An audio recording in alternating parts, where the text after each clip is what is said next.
Hello and welcome to the stream. Today we're unboxing this package that I just got from Blick. Okay, so I've been waiting for this for a very long time. I had asked for gift cards and stuff for Christmas. Hopefully you guys can hear me. I haven't seen anything come in, but I'm like ready to go. So anyhow, I had requested gift cards at Christmas and I got some, but I didn't quite have enough. And then I got a gift card from Blick for purchases I had made. And then it was Valentine's Day. Put me over the top. So today we're going to see, thank you, Rob. We're going to see what is in the box. I didn't even tell my moderators I was going live. I was just like, I'm going live. If they see it, they see it. And if they don't, oh, well, that's fine. I haven't been live in so long. Their schedules are whatever they are. And so anyhow, I figured it's fine. Okay, I got air bubbles. It cost a fortune for those. So in this box, I have a set of Silver Brush Limited, the SilverWhite. I thought that the brushes in this set were going to be perfect. Excuse me, it could be a perfect starter set for people who were looking to maybe step up to a better quality brush for like watercolor or gouache. And this says oil acrylic or watercolor. So I'm really interested to use these. Let me just give you a little bit more information on these. Oh, if I can. There we go. I had it set up and then I must have clicked something. Anyways, so the SilverWhite soft white synthetic brushes are manufactured using specially selected filaments of varying length and thicknesses that are blended together. And this blend creates a special brush that's going to hold its sharp edges in the flat brushes and fine needle points in the rounds. I was very interested in that because, as you guys know, I love my silver black velvet brushes. So I've been wanting to give these a try for a while. So I got a set of those, and it has, I'll open them up in just a second, but there's a rigger, there's 2 size rounds, and then there's a, like a flat in there. So very much looking forward to that. Get those out of the way. Okay, of course my packing slip. Of course, I won't have to worry about checking it to the packing slip. We'll know. Are you ready? I got the Daniel Smith Extra Fine Gouache. Ooh, look, there's a sticker. There's a Daniel Smith sticker in there. Now, when I was picking them out, I noticed that they now had, because when I first started looking, you could only get them individually. They didn't have any sets to make it more affordable. And of course, that was when they first came out in November last year. So they have been on my list. I've had them in the cart for a while. So these are 15 ml tubes in this set, and it is definitely cheaper than buying the 4 individually. So, and it's a great starter set because you get your 3 primary colors and white. So if you're considering just trying them, but you don't want to buy all of them, this would be a great set to start with. And I have the links for everything in the description, so you can check those out. Hi, Tara. All right, so I'm going to grab these boxes so I can get this big box off the desk and out of my way.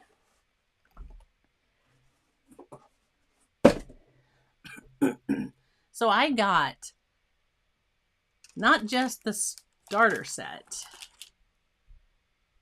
I got the complete set.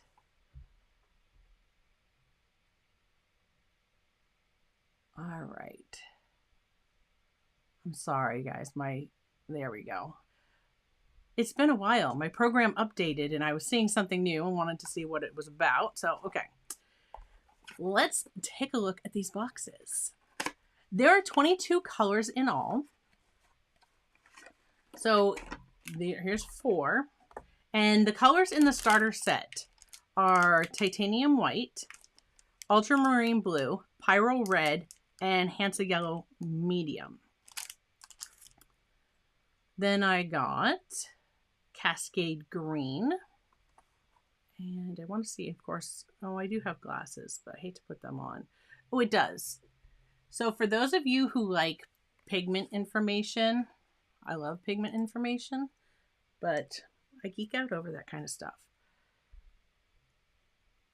So this is Cascade green, and it is PBR 7 and PB 15. Now, Daniel Smith has said that their gouache is made with the same pigments that they make their watercolors with.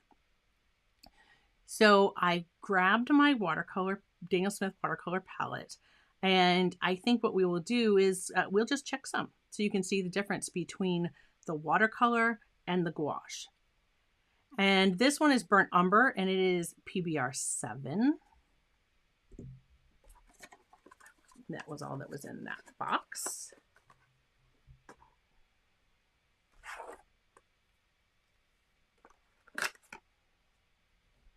Not sure why my chat's not scrolling here. There we go. Oh, so they only put 2 in that last box, but they just loaded up this box. If I can even get them to come out here. Well, it's like a clown box. They just keep coming. And these are all 15 milliliter tubes. So we have Pyro Scarlet, and that is PR 255. Pyro Orange, which is PO 73. Hansa Yellow Light. You get Hansa Yellow Medium in this starter set. Hansa Yellow Light is PY 3. Hansa Yellow Deep, which is PY 65.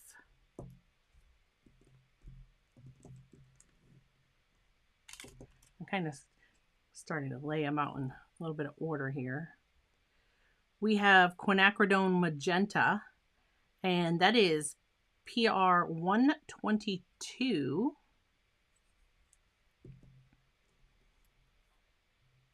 Yellow Ochre, which is PY 43.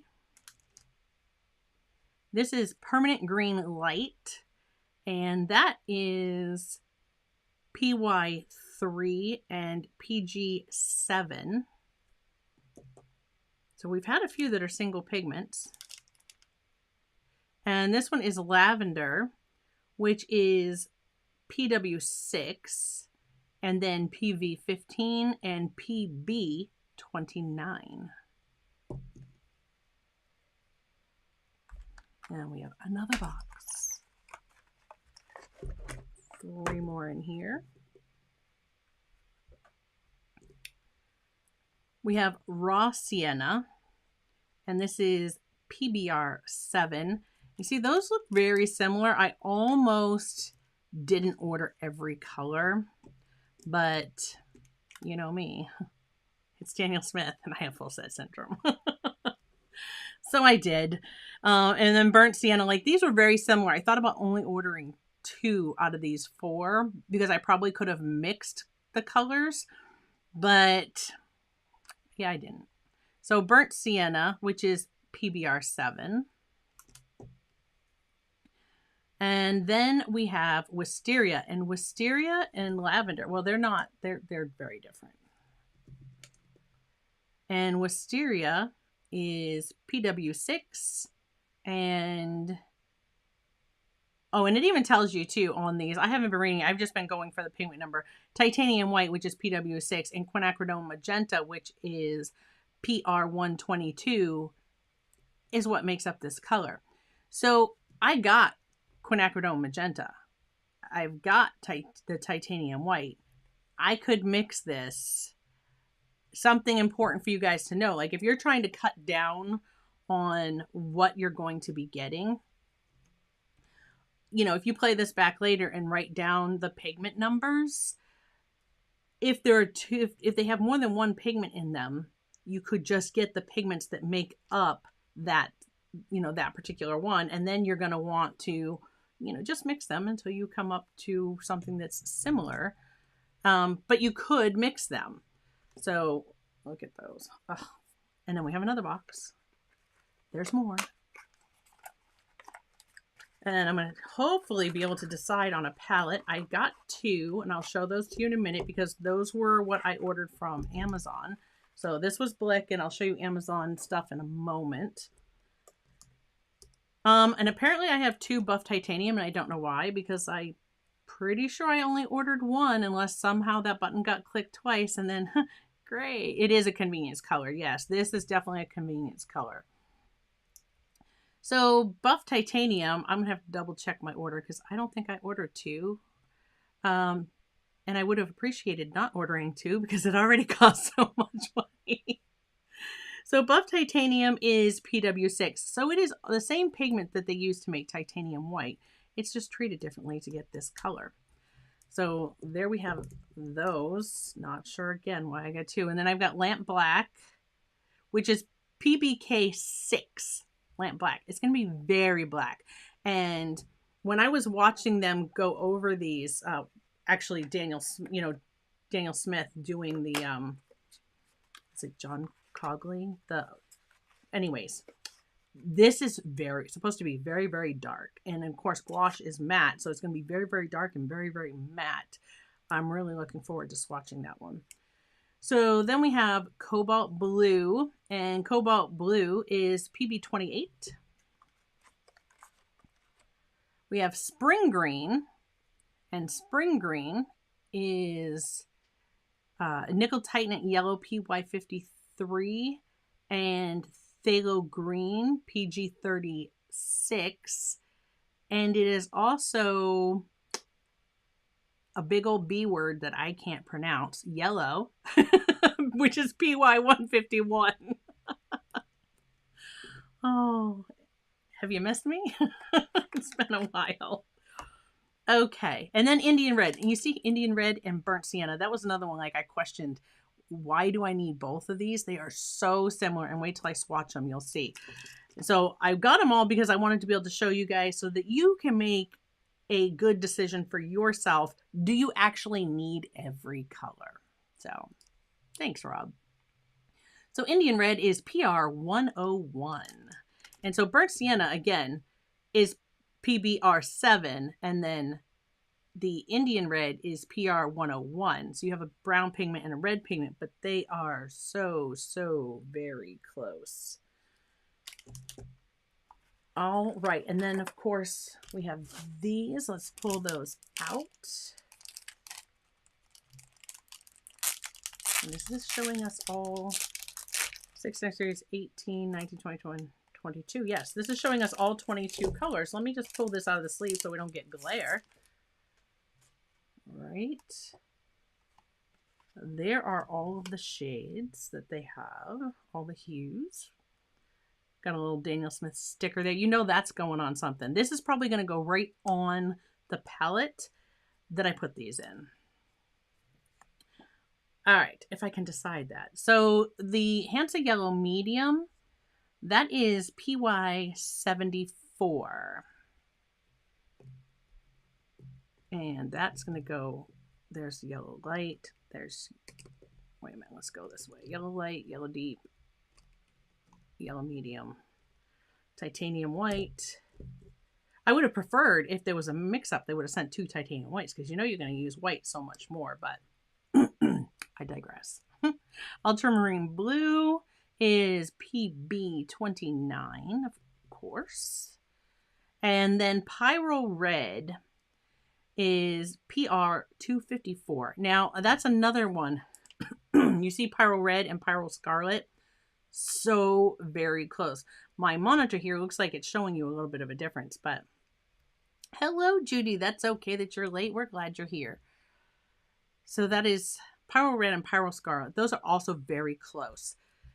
So we need to figure out, I'm going to get these glasses off so I can actually see again, what kind of order these are going to go in, and, you know, like where exactly are we going to want these on the palette? And then which palette am I going to use? That's another question.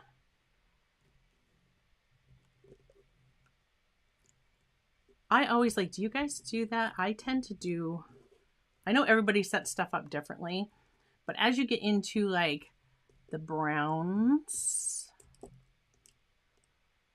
to black, and I tend to go with my reds and then come over. Let me bring it full screen because that's going to be, boom, there we go. I love pigments, definitely.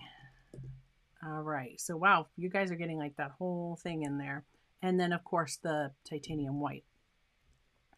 I tend to do mine kind of like this. So I can come kind of full, like if this was in a circle, that's probably how I would have them. Does that make sense? Look at all of, aren't those beautiful? I just loved, I've been waiting for these for so long.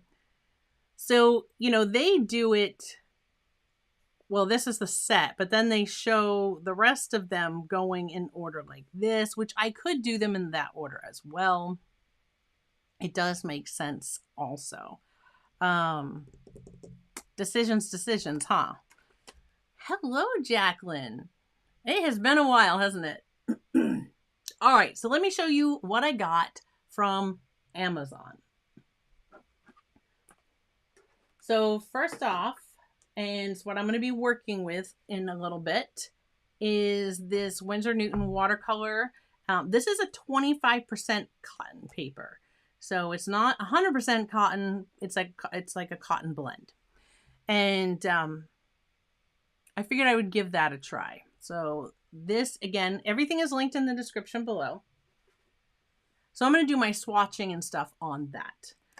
And then I got these two palettes, and I can't decide. I mean, obviously size being a factor, this is going to take up a lot less room on my desk. So I really thought about this guy. Both of them are supposed to be like watertight. This one here I thought was pretty neat because you unclick it, and I've already prepped a swatch card for each, so whichever one we get tucked into, I made a swatch card for either one. So we're already good to go. So there, this comes off on the bottom, and there's like a little mixing area for you. And then the top, and I haven't even peeled this plastic piece off yet. This just peels off just to prevent it from being scratched. But you see in there, there's this like silicone membrane over the entire thing. So every individual cup will seal. And it has, you know, it has like a little ring that you can hold it. It also has, like, if I wanted to hold this, whether I was right or left-handed, there are little holes right here where I can, you know, click in my mixing area. So, I mean, I could even, if I was left-handed and I wanted to hold it like this, I could do that. Or vice versa, if, you know, being right-handed as I am, there are holes on this side. I can set that in and I can hold it. So I could take this out in the field too if I wanted to do like some plein air. That would work. I'm really kind of leaning towards this one. I wasn't sure that I like the bigger wells. I would have an area to mix if I wanted to mix. You have a lot of convenience colors, but knowing me, I'm going to mix anyways. So I really like the size of this one. The other one that I got, let me just set this aside for a moment. I'm not going to put it all back together because decisions haven't been made yet. So the other one that I got was this guy. And this one just has the one click to open it, if I can open it. You see it clicks pretty hard. And then when it opens, this, you can mix for days with this palette because you can take your, sure, if I can get my hands on it, you can take this out and you can mix in here. You can take this guy out. Like I said, you can mix for days. You can mix here as well. So all of these, more than enough mixing area. I really like, what I liked most about this one is I could hold it like this on my desk, and I could, like, I like the sloped palette. I really kind of wanted that for some watercolor, so I may save that for my watercolor. However, and this is leads right into Rob's question. Can you dry gouache? Does it re-wet like watercolor? I think that depends on the gouache. I can't speak for all gouache because I don't know, but for this gouache in particular, they have said, and they being Daniel Smith, you can re-wet this. And I watched the live with them when this was first coming out, before it even came out. They did a live, and they have some of their brand ambassadors that they sent this to, some of the tubes, and they said it re-wets beautifully. So what I'm going to do is whatever palette I choose, I'm not going to put a bunch in there. I'm going to put some in there. And then, because I want to make sure, does it re-wet the way that I like? Or would I rather just put a little in when I'm going to paint with it? You know what I'm saying? And if that's the case, I would probably just, use something like this guy, which is not linked in the description below, but I've shared this with you before. My Butcher's Tray palette, which is just an enameled metal palette, which I love that. I love that palette. Or one of my ceramic plates that I've gotten from like the Dollar Tree. And then, so would be, yeah, these would definitely be easier to clean. And, like I said, I love the amount of mixing space on here, but knowing me, like, that would be something that would be super beneficial to me with my watercolor. Not like I can't order another one of these. I think I actually have another one of these over with some watercolors that I haven't utilized yet. But this has 24 wells. I need 22. So this has 24, and the smaller one has 24, to answer Rob's question. This also has 24. The size of the wells are about the same, with the exception that these are sloped and these are deep. The whole thing is deep. These are all closer together. This gives me kind of more spread out with the extra space in the center, plus all the extra mixing space. So yeah, on either way, you see that I had already made up my, like I said, my swatch cards. And this one would just store right between the two, because when you put the lid on, it clamps over. And this little guy is like a little mixing spoon. Like if I needed to mix this up or something, or scrape stuff out, or just get a little bit out to put on a palette to mix, I can use this guy, and it actually just stores right here. I thought this was a lovely palette. I don't know. I'm kind of leaning towards this guy, because I know this would be my complete collection, and I might grab it and take it with me. Or if I want to go paint downstairs, like I've been doing some work in my, if you follow me on social media, I've been doing some work in my sketchbook while I've been exhausted and trying to get better. And I just grabbed a couple supplies to have down there. Well, if this was like this, you see it just clamps on and that holds it. This would be very easy and wouldn't take up a ton of space. Kind of leaning towards this guy. I know this is going to get used because I have some watercolors that I want to put into a palette. So I don't know. I may save this one and go with the deep wells for now. I liked the idea of easily just kind of pulling out and being able to like wipe your brush off here, and it keeps the water kind of rolled back towards to where if I wanted to get a thinner color to use it kind of like a watercolor, I could. I liked that aspect of this, but that's not to say that I won't make 2 palettes with this, or, you know, one for to go and one for in the studio. I'm not 100%, but I'm leaning towards, and there's 24 in each. So 2 will go unused. And what I figured was having 2 unused, that gives me 2 whites. Like I could put a white here and a white here. You know what I mean? And make 2 that are the white gouache, because I'm opening my brushes as I'm talking to you. If I can get this open, there it goes. Ugh, I love their brushes. Now these come, let me just talk to you about these real quick. These come in short or long handle brushes. So if you like these, I just, again, thought this was a perfect set for gouache or watercolor.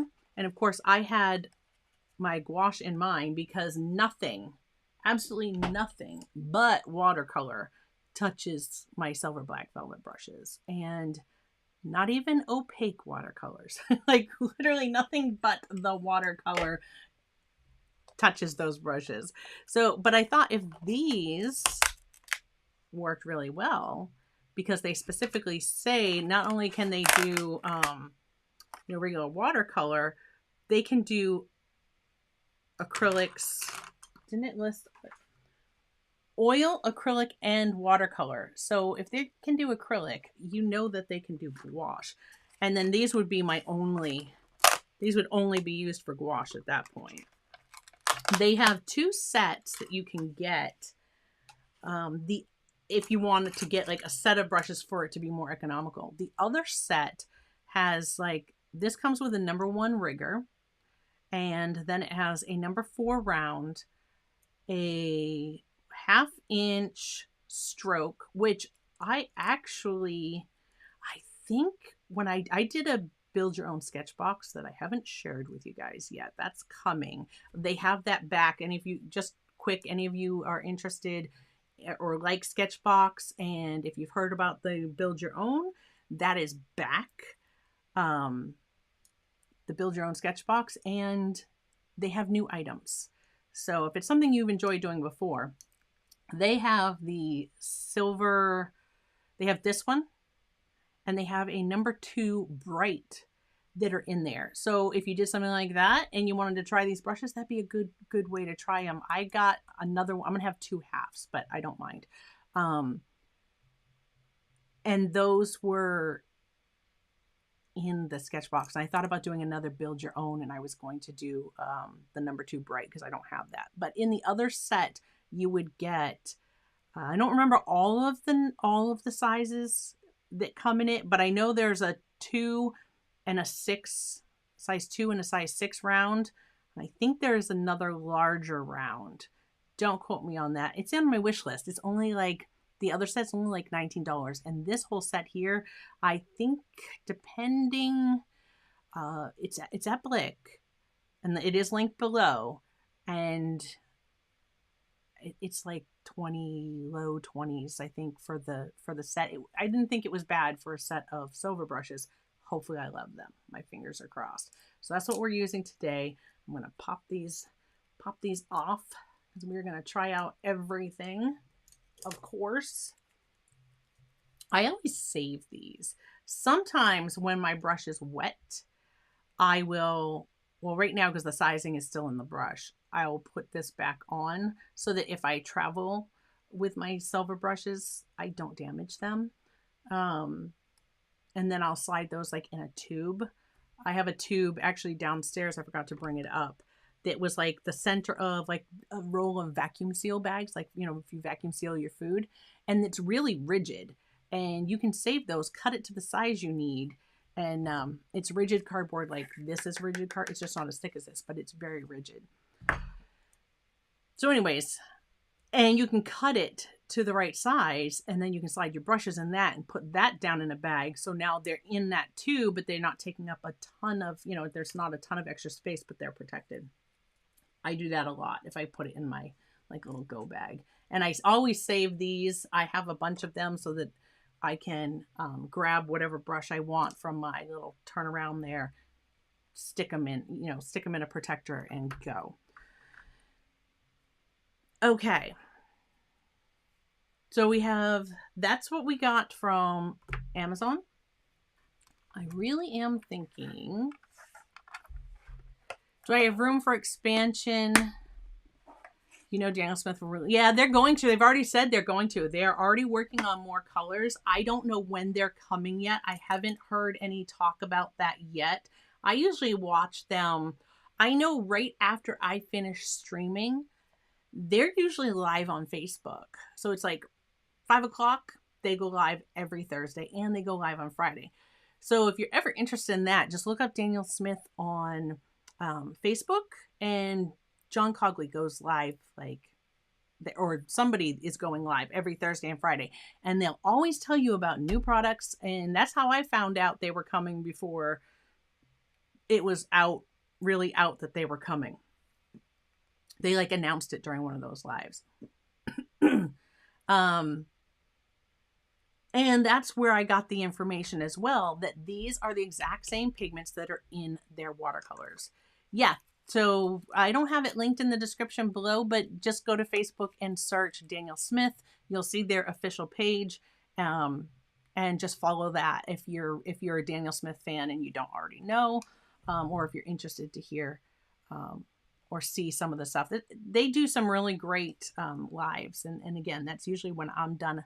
It starts at 5 o'clock, which I know sometimes I run over and I miss it, but sometimes they Zoom too, and sometimes you can actually join in, and it's a blast. I've done that once before. So I think today, let's go with this little guy just so that we have room on the desk. I'm just going to put a little bit of each in so that if I change my mind, it's fine. And I'm going to set this big one aside for now because it just takes up so much room. And I know the watercolors I have in there, I'm going to specifically want a lot of mixing room. So I might use it for that. And we'll put some gouache in this. So let's peel this off. And I don't know. Okay, little ASMR there for you guys. Sorry, if I would have thought about it, I definitely would have peeled this off before. It wants to stick in there. I would have peeled that off before the stream. And now it's going to be very reflective. You can see my camera up there. What I like about this is the silicone, the whole thing. It's a grid and it's grooved so that each of these, where it makes contact with each of these wells, can you see it? So this actually sets down inside the space. And, it's not a lot setting down inside the space, but I think enough that it should make a difference. That may keep my gouache from drying out. I don't know. But the other one, this palette here, like for watercolor, I'm going to have to leave this guy open if I want them to dry out, because this has a silicone around here, and this little lip sticks up. So that definitely makes contact all the way around and seals, and so that you're not spilling them, whatever. This also claims that it seals and that they won't spill or leak into each other. I'm not testing that theory. I'm looking at you guys like you can see me today, and today we're just all focused on the desk. So anyways, I've already done black lines so we can see how opaque they are. And I like how they did theirs. I'm just going to set this aside for right now. So the way that they show you is opaque, of course, is in its mass tone. Straight out of the tube, that's going to be your opaque. And then this one, I believe they said was, and it doesn't tell me here, but I watched them do this part live, and I believe that the percentage of water, this might have been at 50% water, and then that about 25% water to paint, or it might have been 1 to 1 and then 1 to 2 to get those. I don't remember exactly, so I don't quote me. I'm not positive, but you can see here some of them are still even showing that they are opaque even with water. Some of them have gotten lighter, but some of them like this guy, and that is the cobalt blue. You know, it looks lighter as they went down, but still very much opaque. And there are a few colors you can see on here. There are a few colors that look so similar, and that, my friends, is why I bought them all, so that you could see them up close and personal and choose the colors that you like the best and not have to buy them all, because they are still quite expensive. You know, I say they're expensive, but I don't think they're any more expensive than their 15 ml tubes of watercolor. And let me just say that they've when they were talking about this gouache, they said that the way that they achieved the gouache was more pigment, not fillers. So you're having a lot more pigment in these. Of course, you could use them like watercolor, but you're going to have a lot more pigment in these than you would the same 15 ml tube of watercolor, but they're pretty close to the same cost. These might be slightly more, but not ridiculously more. So there's that. All right. I got my chart. And I also got, and I'm going to kind of do them both as I go along. I'm just going to set the lid aside. I'm going to do them both as I go along.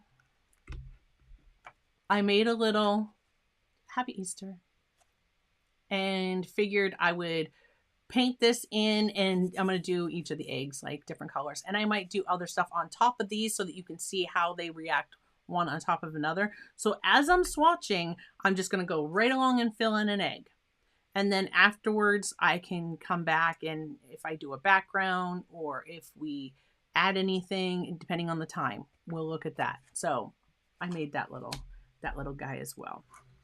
So now the question is, what order do I want them in? And I also grabbed, if I can find where I set it now that I've been moving stuff that I don't need. And Judy says that she has the smaller version of that blue palette. Judy, I think that's the one that I have as well. I think I have the smaller version. I think it's like 18 versus 20. I think it's like 18 colors versus 24. The wells do eventually dry out. Okay, that is good to know. Thanks for sharing that. All right, so here is of course, my medium palette. This is not linked below, but this is the one that I use to fill my colors, which I never have enough mixing room on this palette, ever. And my swatch, where did that run off to? Right there. So my swatch is not correct anymore. Like the top three are, with the exception, no, they're not. Did I pull colors out of here? Ultramarine violet, that's that.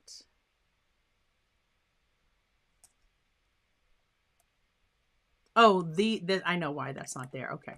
Those were from Van Gogh. These two were Van Gogh. This whole row was Core. And since I created this palette, gosh, I guess a couple years ago, my watercolor collection has grown ridiculously. A lot of them I haven't even had the chance to share with you yet. I'm going to be doing a lot more watercolor coming up.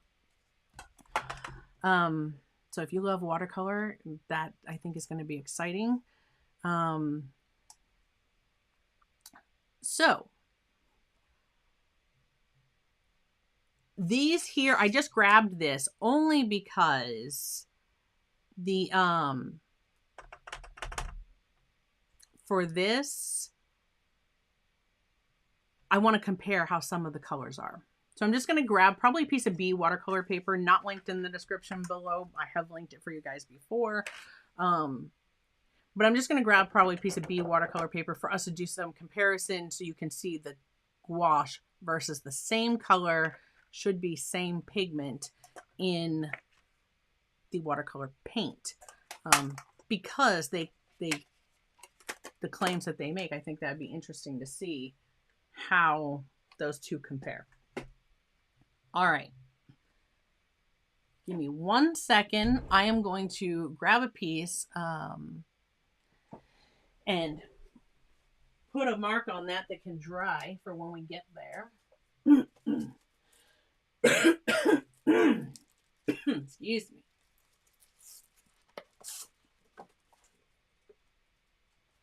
I hope everybody has been doing well. So this is just a piece of 140 pound, 100% cotton B watercolor paper. I can go back and link in the description after the stream. I ordered it off of Amazon. So if you click the link to Amazon that is in the description and just type in B watercolor paper, 140 pound, this is what's going to come up. And put this, I'm just using an alcohol marker just to, and that's what I used on my swatch cards, was an alcohol marker.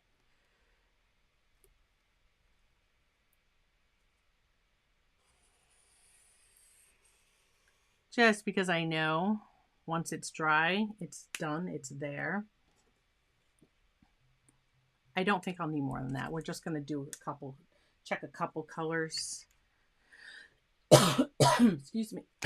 Wow, sorry.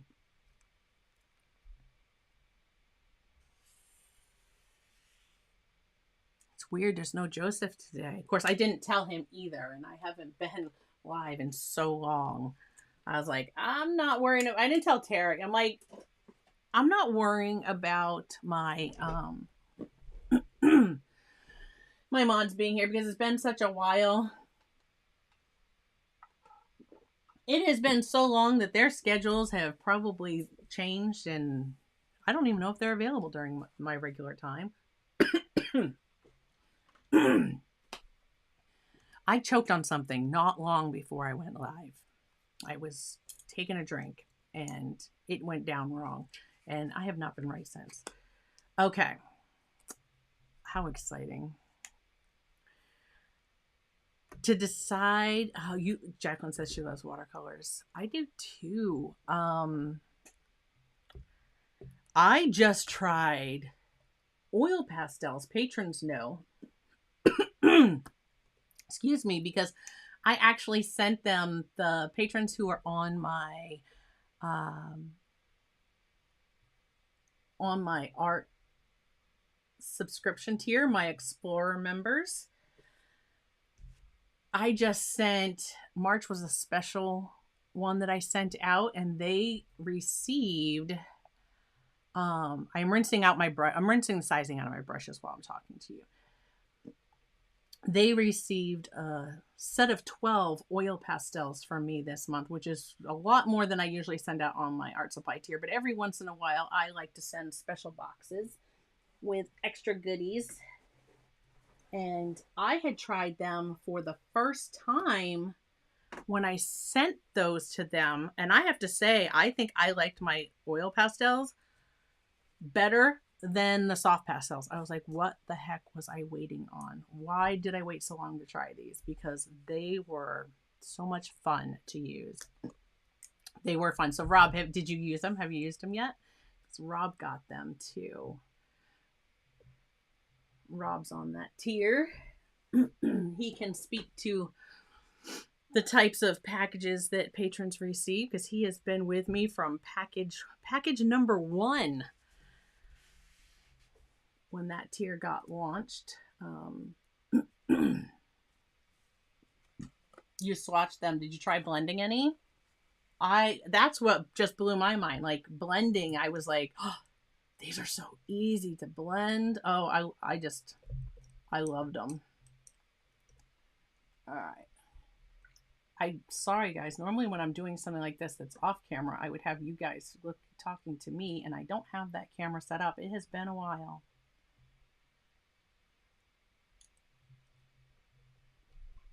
But we'll get back in the swing. I'm hoping. I'm not saying that lives will be back to their regular schedule yet, because I'm still still trying to get better. I'm just, watch the spring in this.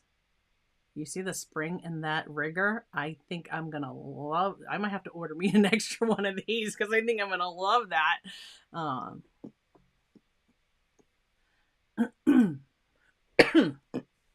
Excuse me, you used a color shaper and OMS.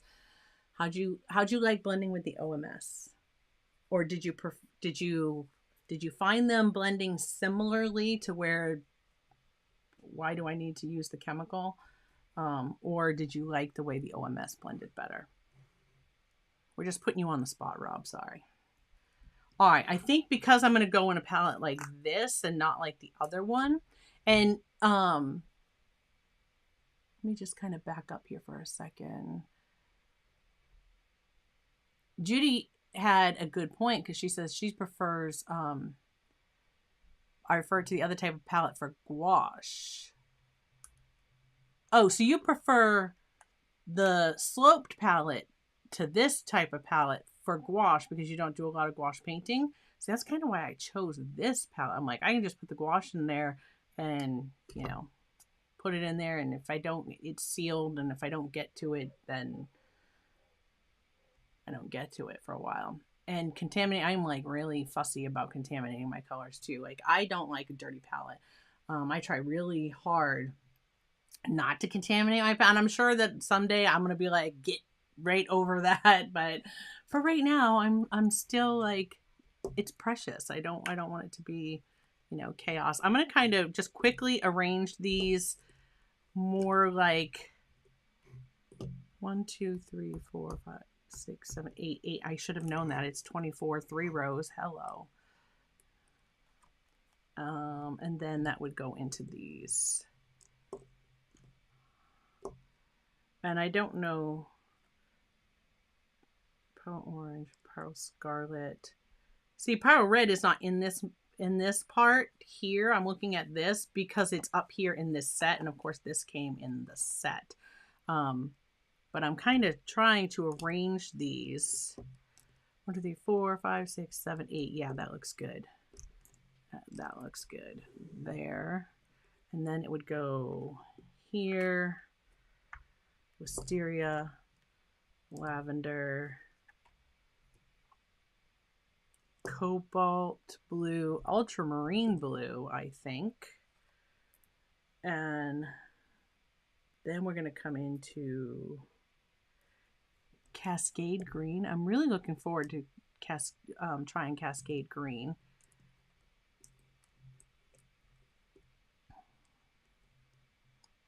And then we have Spring Green. 1, 2, 3, 4, 5, 6, 7, 8. Permanent Green. Oh, that works out wonderfully. And although that leaves me with my extra slots at the bottom, I'm trying to decide if I want to go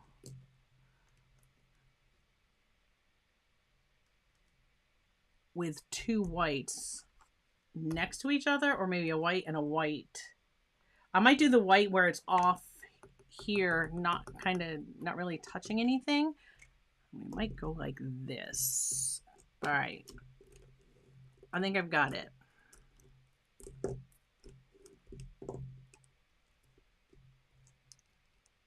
Right? There's 1, 2, 3. There's 4. There's 4. Those 4. That would be 5. Leave a space. And then I'm going to do my titanium white at the end. So my titanium white's going to be separate. There we go. That works for me. I don't know if you all just looked at that and thought, you just saw my process happen live. But that's the way that I think I'm going to do mine. So I'm just going to start. I'm not going to, like I said, I'm not going to put a bunch in here today. I'm just going to put in a little because, again, I want to make sure that if these dry, one, will they dry in this palette? If not, then it doesn't matter. I could just squeeze a tube in there and be happy forever. But if they do dry, how are they going to reactivate for me? So I'm very curious for that too, because like I said, Oh, this one's just ready to explode.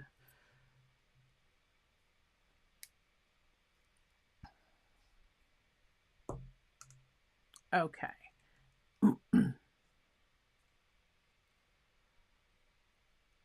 Let's see here. But if they do dry out, how easily do they re-wet? Because I can tell you guys right now, those of you on my Explorer membership, if you have an Explorer membership over on Patreon, if these tubes are just like, let me out. They're as excited to get out of the tube as I am to get them out of the tube. So if you have an Explorer membership over on Patreon, you may see some of these. If they dry and re-wet just fine, then I can guarantee you're going to see some dot cards and get a chance to try this gouache, because I will definitely create some dot cards for you and send those. And if any of you are not familiar, when I say a dot card, I'm not talking a Daniel Smith dot card. I'm talking a Clark Fine Art dot card. Let me just separate that so I remember where I was at. My dot cards, just for those who, you know, might be pondering. My dot cards. Why? I can't say that. I just want to say dart. So my dot cards, they come not like this, with this little tiny flat dab of paint that you're going to be able to maybe put some water on and swish around, and if you're lucky, paint one tiny little painting. My dot cards don't come like that.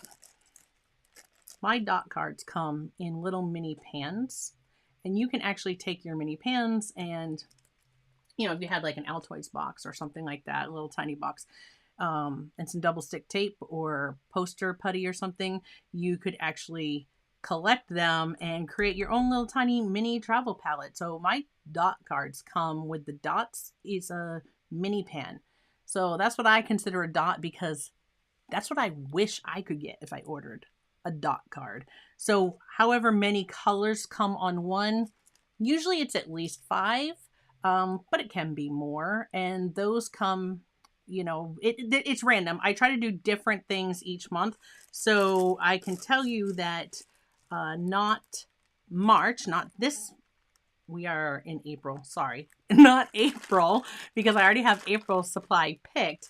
And I wasn't sure when exactly I was getting these, but you could see these as soon as May if you are an Explorer member over on Patreon, and be able to try out some of these colors.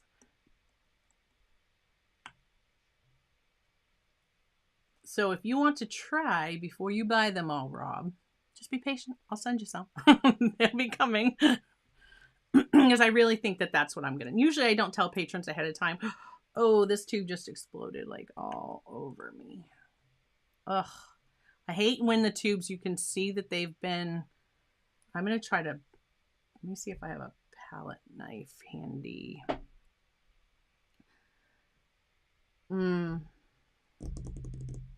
I did have. Oh, right here. Ha. I was like, I thought I had one. Look at all that paint that's in that. So that I can actually screw that back on the tube.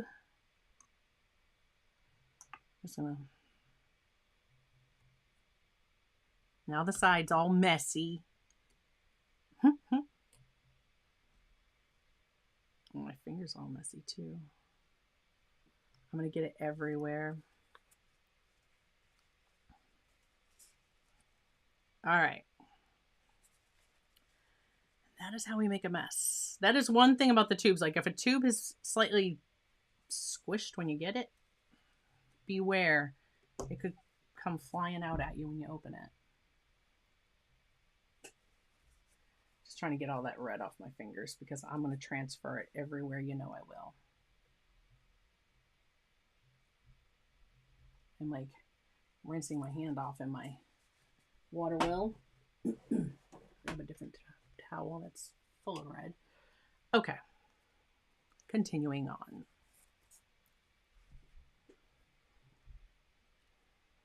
So yeah, usually I don't let patrons know like what's coming ahead of time. It's a surprise.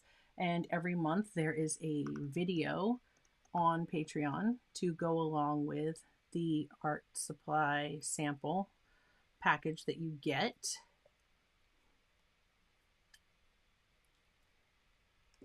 And we usually create a piece of art with it. And I do that on the video. Something, it may be something small, but like we just did the oil pastels for March. And I am currently working on, see, I'm doing it this way because I know these colors, by me going this way, if I kind of started to contaminate a little something, like from there to there, like these colors are still going in order. So I'm kind of like snaking my way through the palette, if you would. It's just, I could have started over here again, but this one that's so close to this color and so far away, like if I wanted to grab some of each, I don't want to go, you know what I mean? Am I making sense? It makes sense in my head. Ooh, yeah, wisteria is very thick. Okay, I'm just gonna scrape that off on the side there. That was very thick.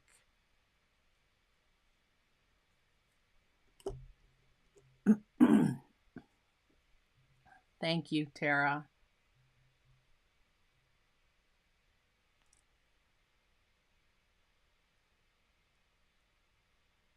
Ooh, and so is lavender. Like that's hard to squeeze out of the you see that right there?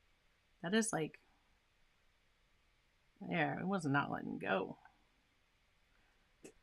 And I'll push those down with my, so they don't stick to my lid. I'll push that down when I start swatching them. I'll use that first, where I kind of moved it off on the side.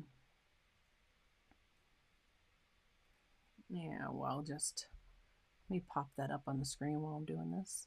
There you go. But it is linked in the description below as well. So if you're here watching on the replay, surprise, I was live. How unexpected lately.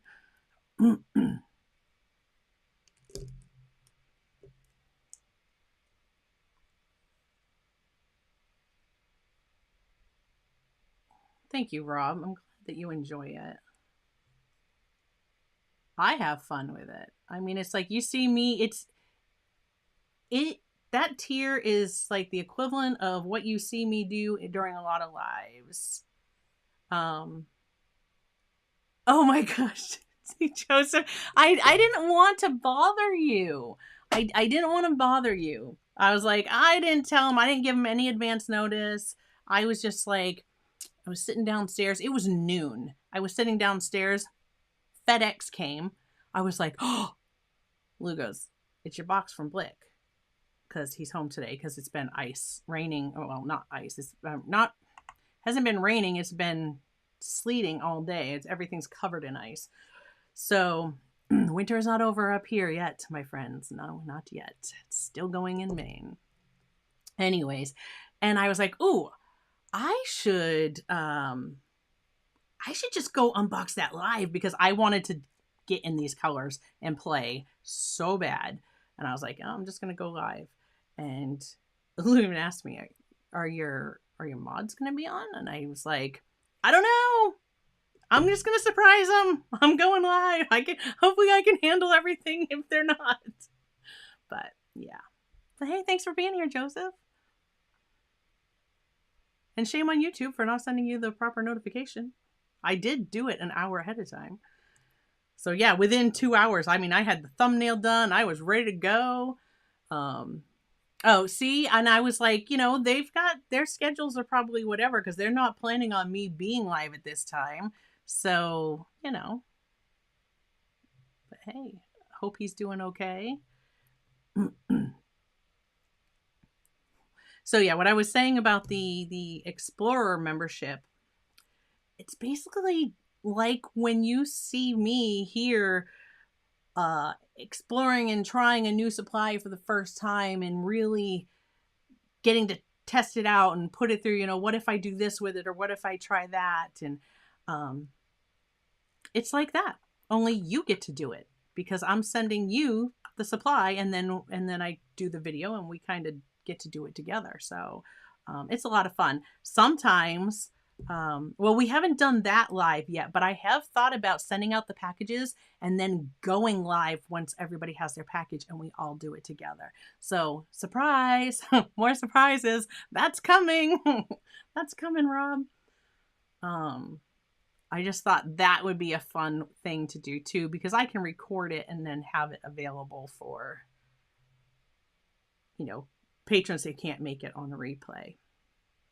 But yeah, I'd love to see you join me on that tier. We do have a lot of fun. Spaces are limited. It is US only, just because of shipping. I've sent some packages, like this month's package cost a little bit more than some others have, because it was a whole set of 12 oil pastels in a little plastic case. And I just happened to get a great deal, and I wanted to, you know, pass it on to patrons to let you know how much I appreciate you. But yeah, but spaces are limited, and once that tier fills up, if I find that I am able to create the packages and am able to do more, then I'll open up additional spaces. But for now, I just wanted to make sure that it's something that I can handle every month. Oh, that's good. Hopefully he can see better. All right, guys, thank you for watching this boring section of how we squeeze paint in a palette. Oh my goodness. Winter is still alive in Nova Scotia too. Yeah, I bet. My Canadian neighbor to the east. All right, so again, I'm just going to do one for now of the white. I know that eventually I will put two, because I know we use white way more than whatever. So, okay. So there's our colors. Look at our beautiful colors. I'm just going to kind of move these to the point that they would be right off screen almost. So they kind of stay out of the way, but you can see all the pretty colors.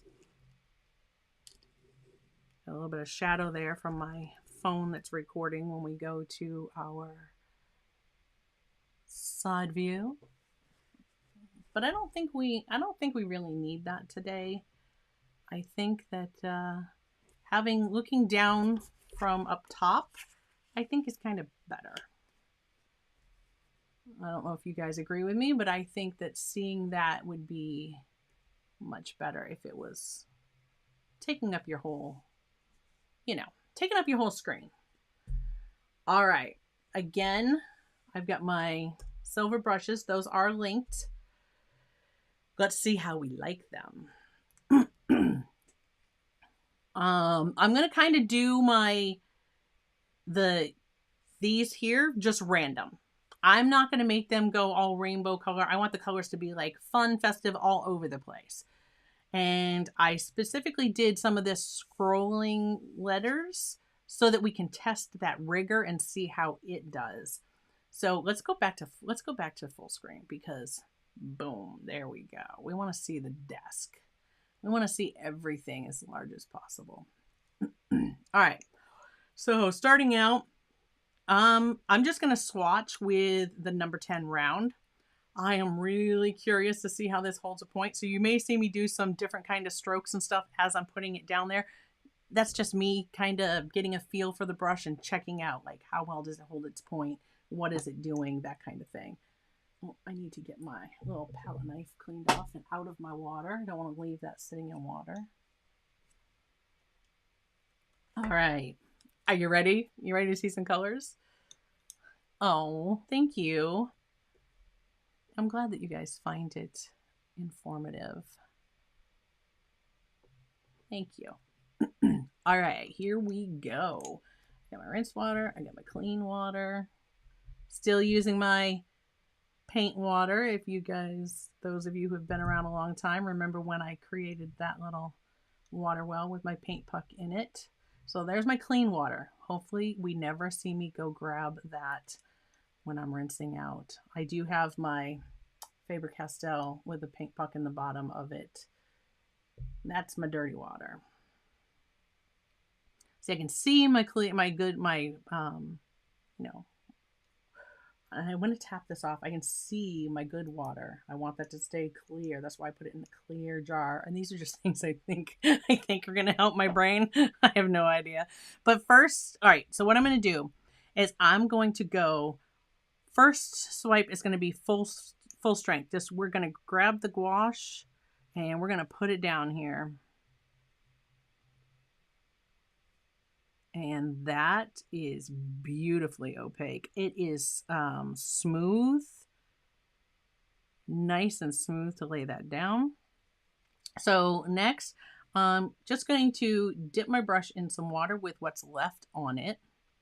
And I didn't go for my clean water because I knew I'd make that dirty. Right? And so this is just dipping it into the water. And now with what's left on my brush again, I'm going to swish a little. So now, tap the extra water. And if you want to tap the extra water out of your brush, but not your paint, just grab it back here behind the belly of the brush. And the paint is still up here, but some of the excess water has been pulled out. Versus when I tap the tip, it's taking my paint with it too.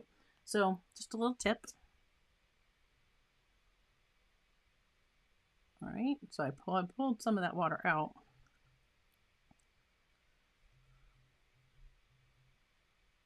These hold the water beautifully. And so that right there, like I have buff titanium and watercolor, and I can tell you that looks very similar to what I would get from my, my buff titanium watercolor. Now, my question was, well, shoot, if there's more pigment in these and you can use them like watercolor, do I need the watercolor in these colors? I'm sure the answers might be yes. I say I'm sure. No, I'm not sure. I don't know. I don't know the answer to that question. This, can you see the point on that thing? That is holding a point wonderfully. These are not as soft. The silver black velvets are definitely softer. So if you've used a silver black velvet, this has a lot more spring to it. And so that was buff titanium. And then we have Hansa Yellow Light. I'm not going to write the colors on them right now. I'm not boring you guys with that. I'll go back and put the colors on later for myself. So here is Hansa Yellow Light. And that is at its mass tone.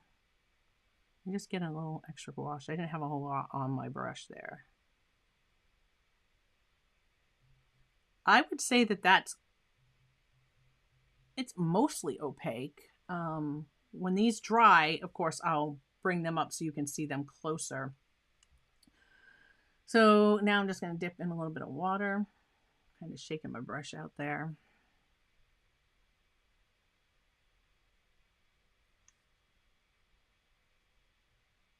And of course, you see, you definitely get a little bit more transparency.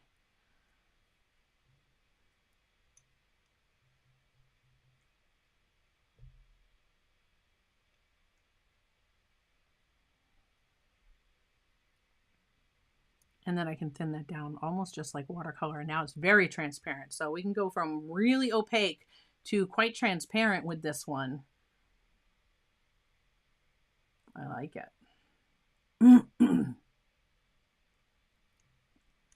And you know what I wasn't doing that I told you I was going to do? Painting my Easter eggs here as I went along. Can't forget to do that. Oh yeah, these hold their point really nice.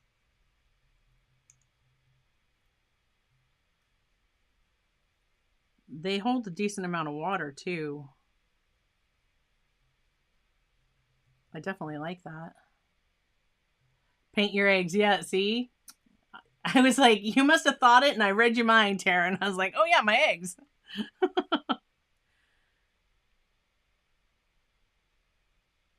And I had pencil. Let's just like see. I'll cover the edge because now that will tell you too. Like there, I can see the pencil through it on that buff titanium.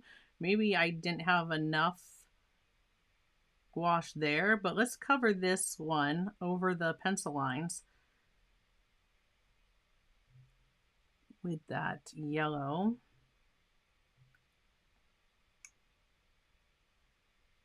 So I'm really making a mess of my line here. Yeah, I did. This egg just grew a little wonky.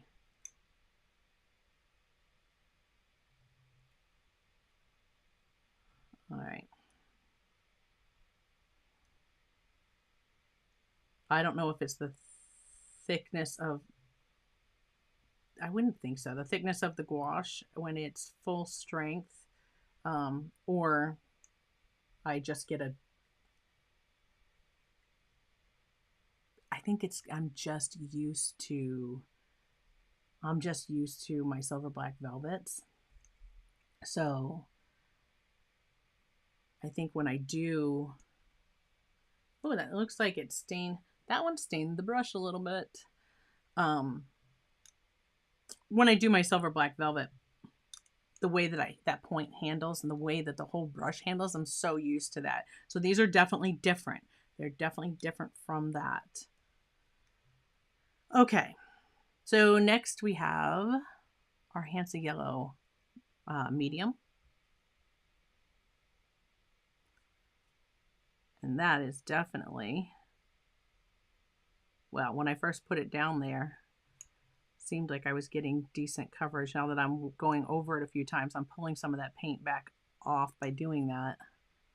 Let me just make sure I have it in a mass tone over that line so you guys can see how transparent it might be. I don't know. Good question. Or good, good point. So just having dipped into some water and swish that brush out a little bit. My water's turning funky colors. I don't know how long I'll be able to do that.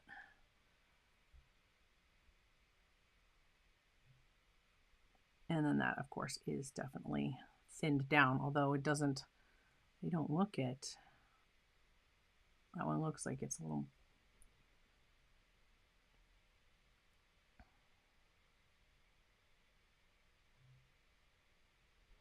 I'd be curious to see too, any of these colors that are granulating, like ultramarine blue. I don't know why I rinsed my brush out. I gotta put it on an egg. Can't forget the eggs. Like ultramarine blue, do they granulate? I wouldn't expect them to granulate when they're in their mass tone. But if I add water, just like I was doing like watercolor, if I had them thinned down a little bit, will they granulate? I don't know. If that's something anybody's interested in, remind me when I get to the other paper where I'm comparing the watercolor and the gouache, and we will compare those two colors specifically just so we can kind of see that. All right, I grabbed a lot there. That's all right, I'll paint an egg. So there is my Hansa Yellow Dark. Deep, excuse me. Hansa Yellow Deep, not Hansa Yellow Dark. That is Hansa Yellow Deep.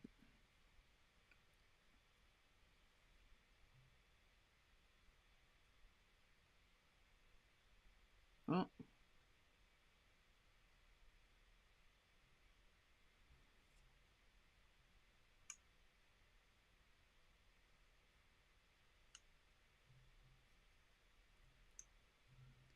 And those brushes do say limited. I don't know if that means they're only making the silver brush for a limited time. If this is a limited set where they're not going to do the sets all the time, I am not sure on that. So if these brush, oops, this egg's going to get wonky too because I just wasn't paying attention. So if these brushes are something, like apparently today I cannot walk and chew gum or sit and talk and paint at the same time because I just rinsed all that out and I didn't want to. On my more watered down version, my dirty water is totally orange. And then like watercolor. Here we go. I'm like just very, very orange now. I'll grab my clean water. All right, next up we have Pyro Orange.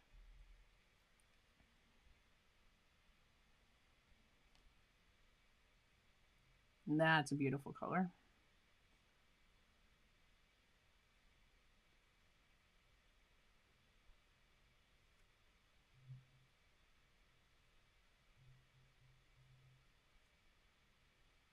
I didn't grab a whole lot when I first did that, so.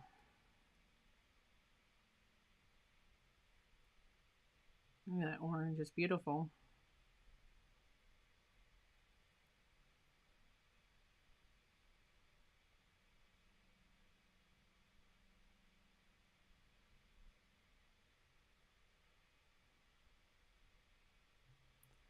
And there's water. I can tell there's water in this brush that's releasing, so.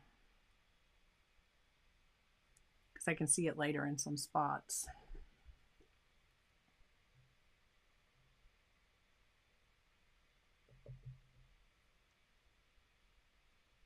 Yeah, see, that's more like the watercolor, really watered down. Yeah, let's grab a little to mix in. You see how it gets, it definitely gets lighter. The more water you mix, lighter it gets and the more transparent it gets.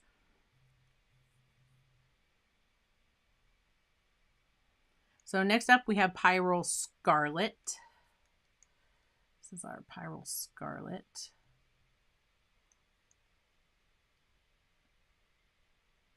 Look at that red. That's a beautiful red.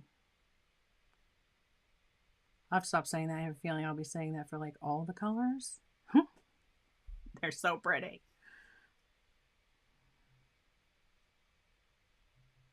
And we'll do an egg.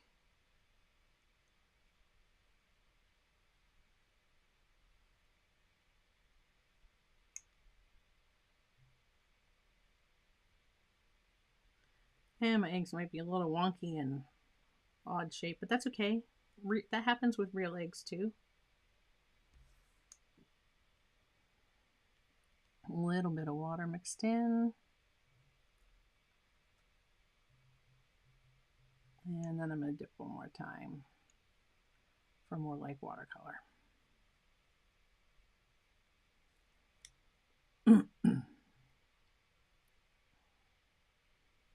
Yeah, so whatever they put in gouache to use as like a filler, or whatever the binder is, I'm not sure. But supposedly these paints are made the same as, all right, Joseph.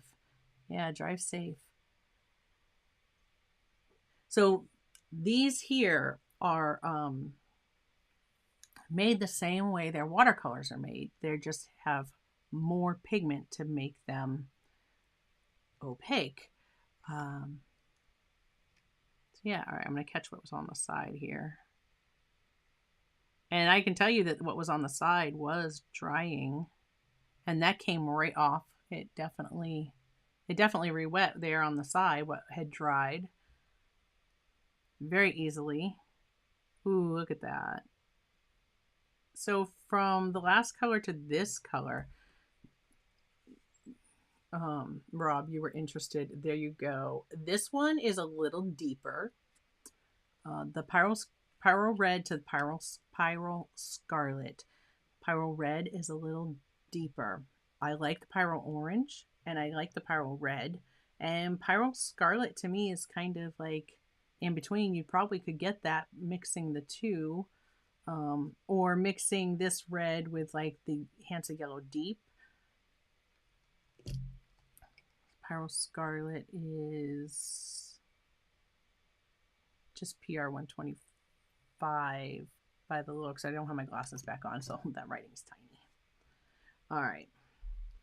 And I'll do the egg like right here with that one so that we can see. I'll have two reds close, but you know, whatever. Just so that you can see, and that'll answer that question. All right, see, I keep misjudging where my point is going to come out on this brush because, again, being new, when I push and lean into my brush like that on my Black velvets, I know right where it's going to be. So there, does that, I know they're both reds, but does that help? That kind of shows it right there when I tip away. You see this is a little bit lighter. This is definitely a deeper, and we'll see when they dry, because I know there's a color, there's definitely a color shift when they dry. So let's come in with our next. And I got a lot in that brush. Using it like a watercolor. There's a lot of water on that right there. And it's definitely going to change as it dries. All right. And if my brush wasn't stained before, it is now. So are my fingers. All right. Next up, we have quinacridone magenta.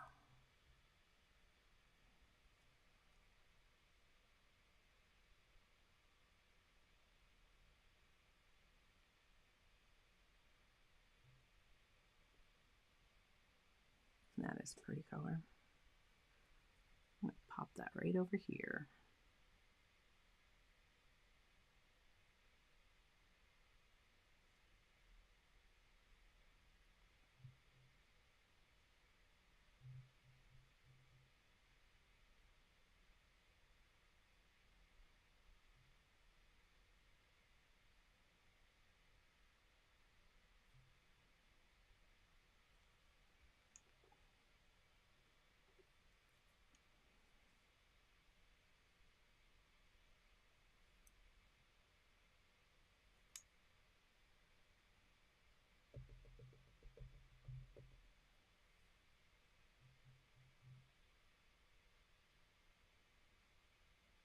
Those are going to kind of blend a little bit because I touched the two together, but that's okay.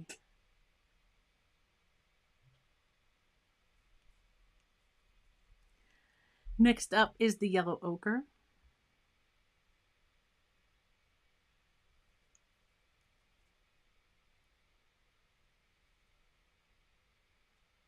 Nice and opaque, just as you would expect. It's our yellow ochre. Like, I just don't even know where I want to put this one.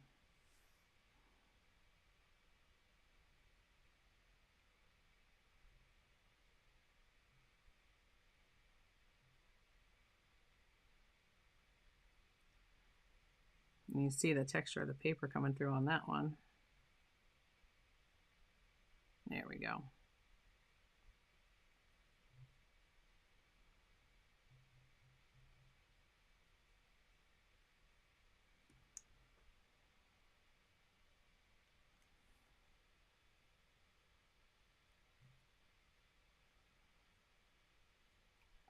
Oh, thank you. I am thrilled to be doing this. I almost did last week.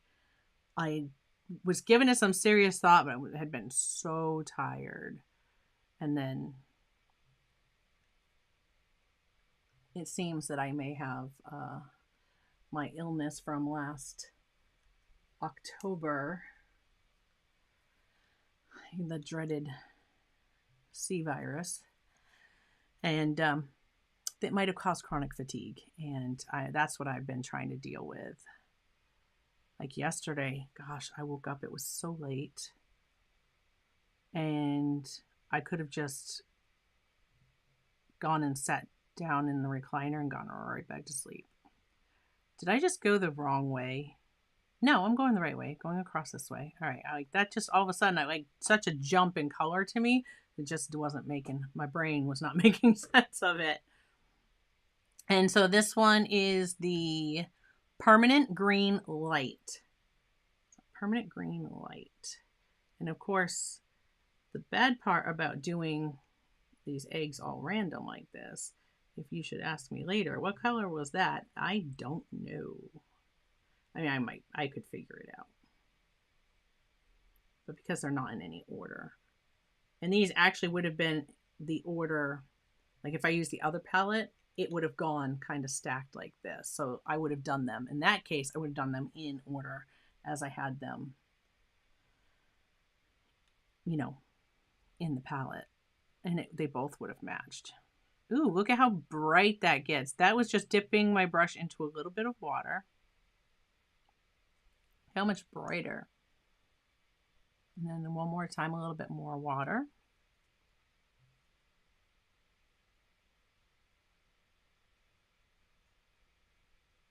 There we go.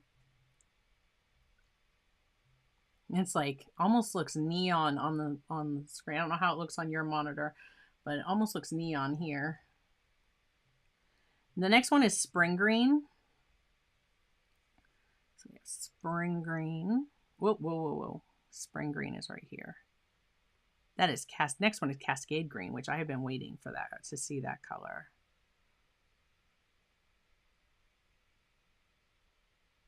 So spring green. It's a nice, that's a nice grass green. That would definitely be a nice green for grass.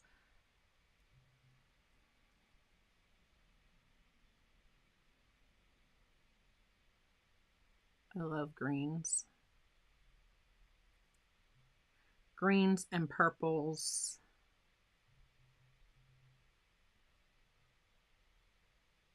I'm not a big pink person.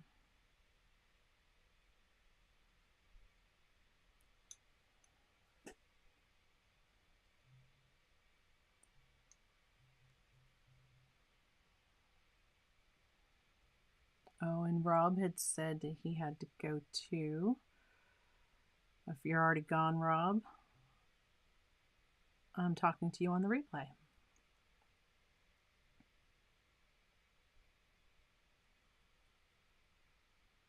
There we go.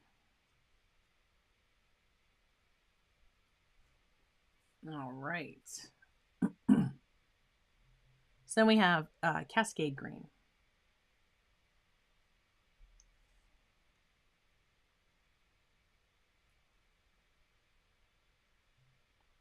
Ooh, that is a beautiful green. Almost looks like it has some teal undertones to it. Wait till we get to like using it like watercolor. It really almost has like some teal type undertones. See if I can do this without sticking my hand in the... Yeah, you can see there as I do that. Can you guys see? Teal is a really hard color to pick up on any camera. So, but it definitely has beautiful teal like undertone. It's a nice cool green for sure.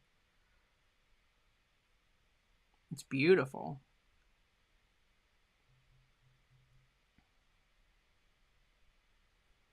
All right, give that a little dip.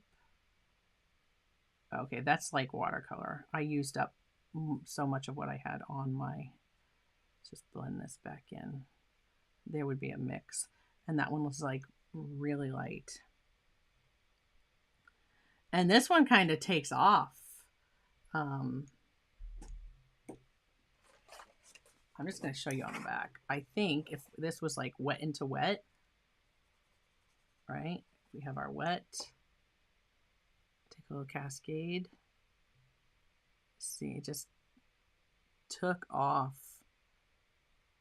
And I know that the Cascade green in the watercolor does that too. So wonderful. Love it. It's a whooshy color. And I'm just going to kind of blot this because I'm going to set it back on the side. I don't want to make a mess. That's for later. So interesting. If you like to see colors go, I could see it going in here when I brought that back in. All right, next up is ultramarine. Ultramarine.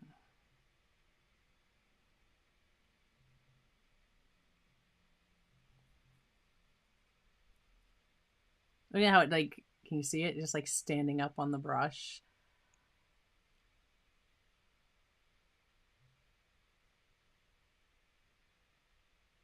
But they, you know, they're thick, but just lays down beautifully. I'm curious to see how the last two in this row are because of how hard they were just squeezing them out of the tube.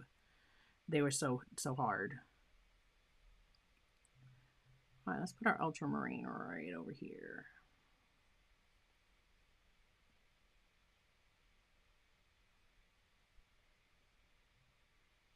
So looking at the way that this egg is reacting, I would definitely say that just like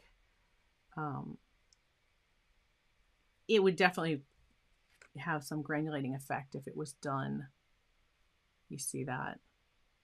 If you did it thinner than at its full strength. There's still water in my brush.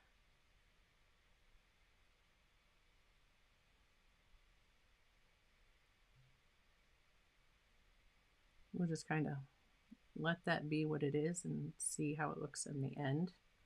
But there's the ultramarine. Oops, I rinsed that all out and we're not done with it yet. Got water on my paper somehow. So we're going to come through.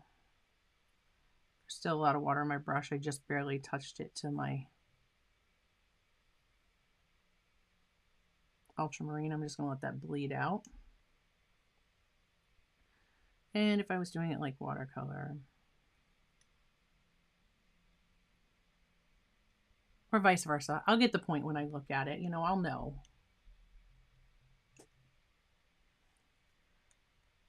Okay, cobalt blue. So this is the cobalt blue. So look how similar these two are. The ultramarine comes in that starter set, but then you can get cobalt blue. And again, the ultramarine is PB 20, excuse me. Yeah, PB 29. I need my glasses for that because these are really thin. I want to tell you what the cobalt blue is. So we've got PB 29, of course, is ultramarine. And then the cobalt blue is PB 28. These are so very similar that if you were choosing to get these colors and you got the starter set, but perhaps, I know I forgot to do an egg. You didn't want, you didn't want to fork out the money to get all the colors right away.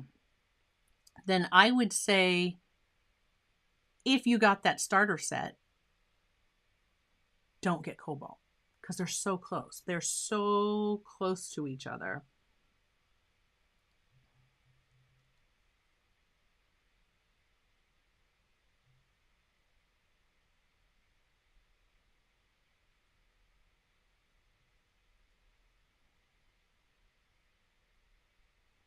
PB 29 or PB 28, but they're so very close. This had a lot more pigment undiluted than the ultramarine did, but still, something to keep in mind. And I would say if I was trying to eliminate some colors, like the Pyro Scarlet, I might not go with the Pyro Scarlet. Pyro Red comes in that kit of that set of 4.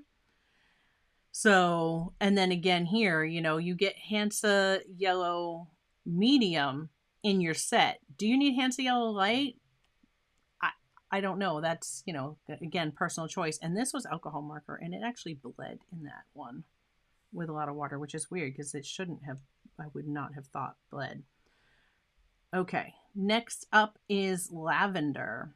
Now this one I am pushing down because that one I had to wipe up. Yeah, this one is very, you see that? Like I can press and form that with my brush. Like this is really a thick color.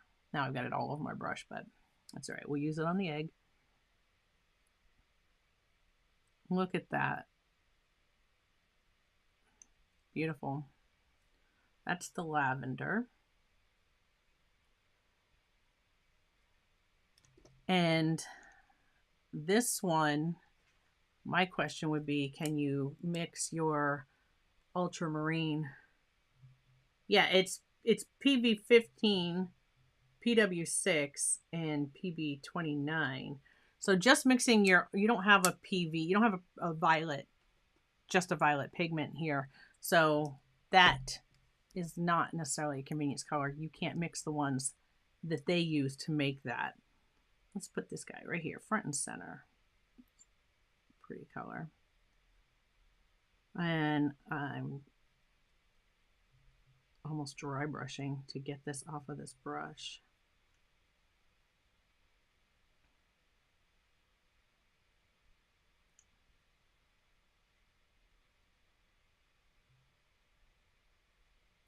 There we go.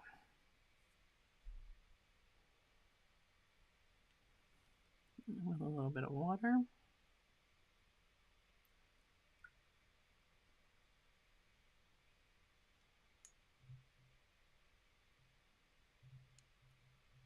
And then much more diluted. We'll see how those go.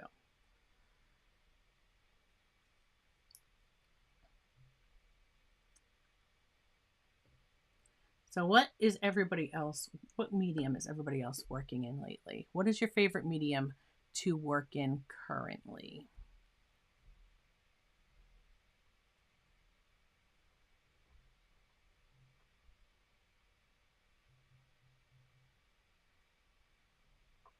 All right, let's see.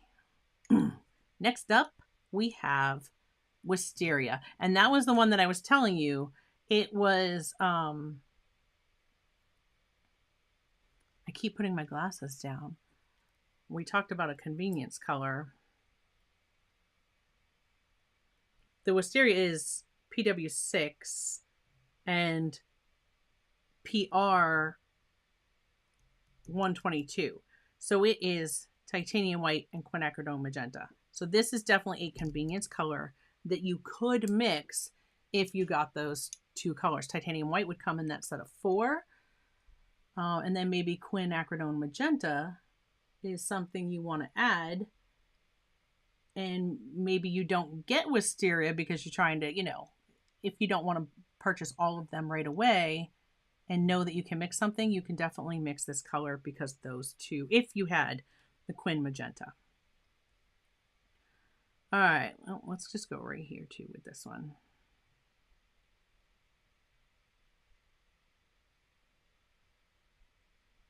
And I didn't even think I'm going to end up with a black Easter egg. How much fun is that? But that's okay. Maybe I'll decorate that one.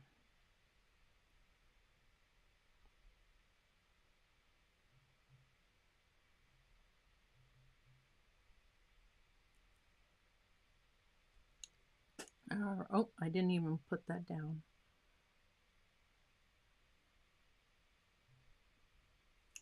So there it is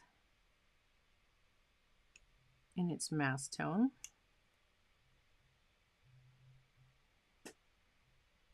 So Judy uses watercolor lately and uses gouache to fix mistakes. That's a great idea.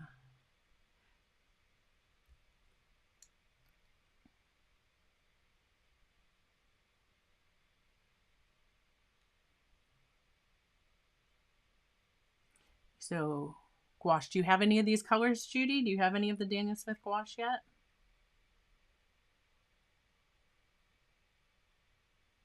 Look at these brushes, the bristles. They are really getting stained up.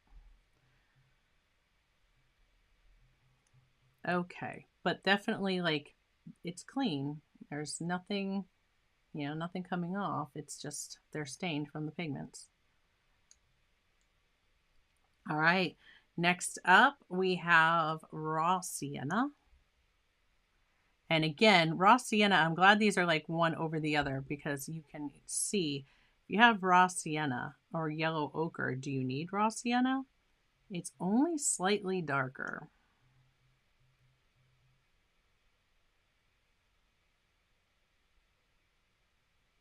We'll see when it dries, but right there, it's only slightly, you see there's not a ton of difference there. There is some, but there's not a ton.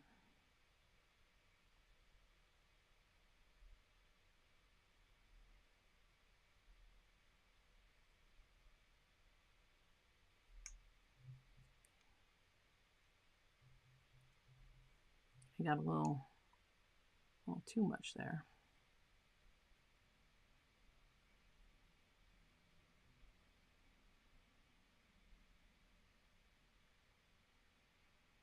And I still, those of you who've been watching the channel for some time, I still have not finished that Misty Forest gouache painting I did from the first time I tried to. You know, I have mostly Winsor Newton and a few M. Graham and one Holbein. Gotcha.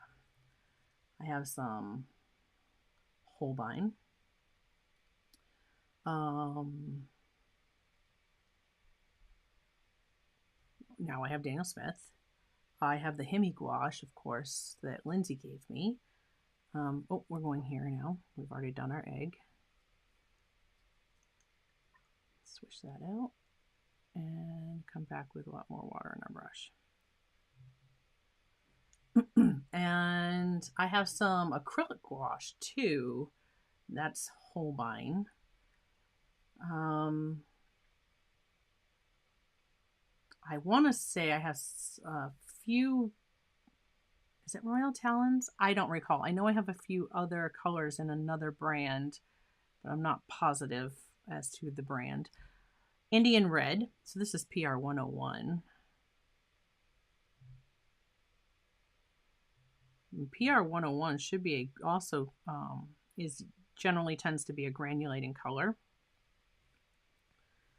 All right, let's just put that right there in the middle. It's like a nice deep dark, almost maroon.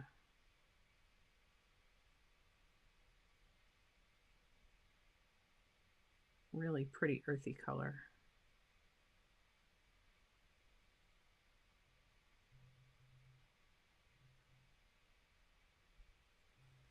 There we go. Dip that once, kind of shake it off.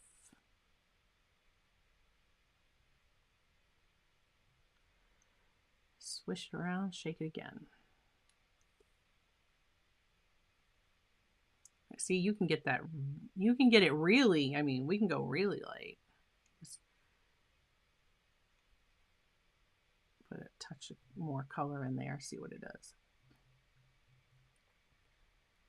Okay, I don't have any M. Graham gouache, but I did get in a few M. Graham watercolors.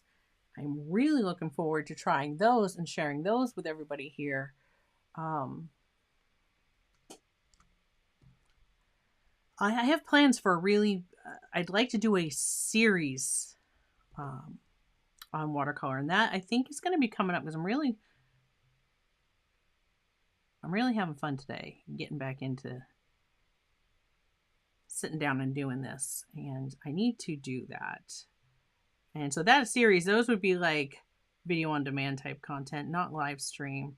I want to be able to create those and edit those videos. Not to say we can't do a live stream that includes watercolors, but I want to do a watercolor series. I also recently, do you guys remember the Powerful Pack box I did near the end of last year? And it had the System 3 fluid acrylics. If that did not send me down a rabbit hole, oh my goodness. So I now have, see, I haven't been doing nothing while I've been away. I haven't been just sitting around doing absolutely nothing. Oh, I see, again, talking while I should be paying attention. I didn't finish I know I have a lot of water in my brush. That's why I'm trying to just grab a little.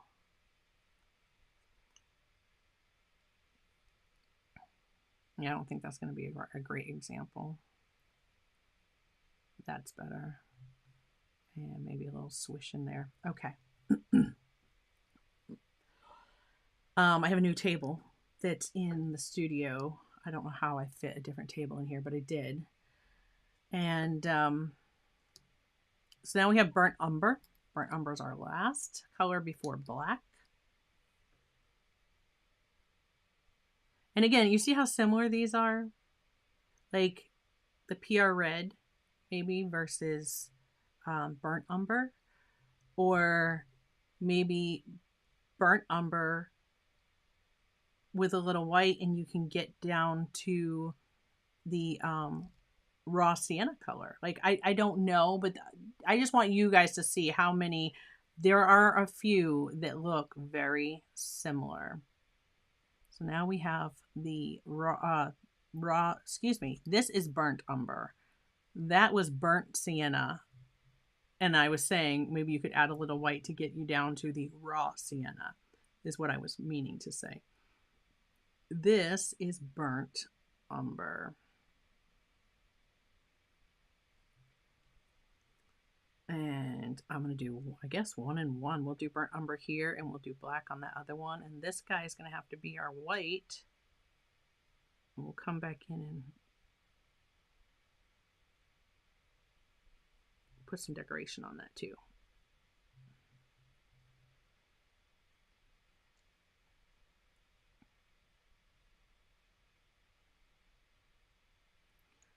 Burnt umber.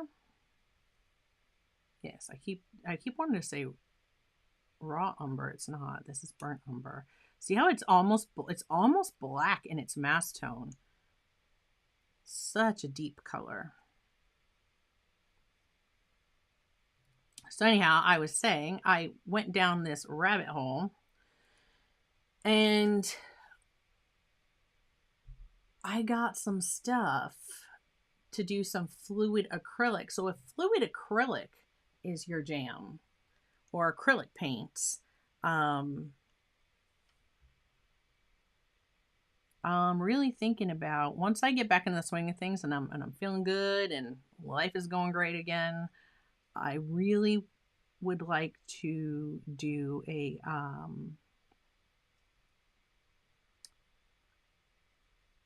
like a fluid Friday. There you go. You heard it. I coined it here. Actually, I don't know. I have no idea if anybody else out there is using that, but I thought about doing Fluid Fridays, where I'll do some fluid artwork with acrylics. So I'd have acrylics, watercolor, you know, I might do that on a Wednesday. I don't know. I mean, I know like Lindsay does watercolor Wednesday. I don't know that I would do it on Wednesday, or I would change the day if I, you know, like I like to live stream. If I keep up with the live streams, then I would probably change a day. I like to have a couple days between when I put the content out, at least, so I'm not like bombarding you every single day with something new, and then you don't have time to watch it all, and that doesn't help me, and it doesn't help you. So I thought about that if I did that Friday, right? And see, what I would normally do is I would say, okay, if I'm going to do a Fluid Friday, and then if I was going to do a Watercolor Wednesday, then I would be live on Monday. But we all know he's not back yet. He's on his way home. Joseph, who I mod for, is live on Mondays. So I don't think that a Monday is gonna work.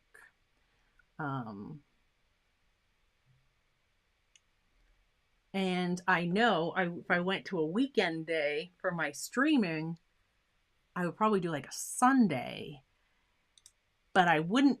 Then I don't think I would do every Sunday because, you know, weekends get busy, especially summer's coming.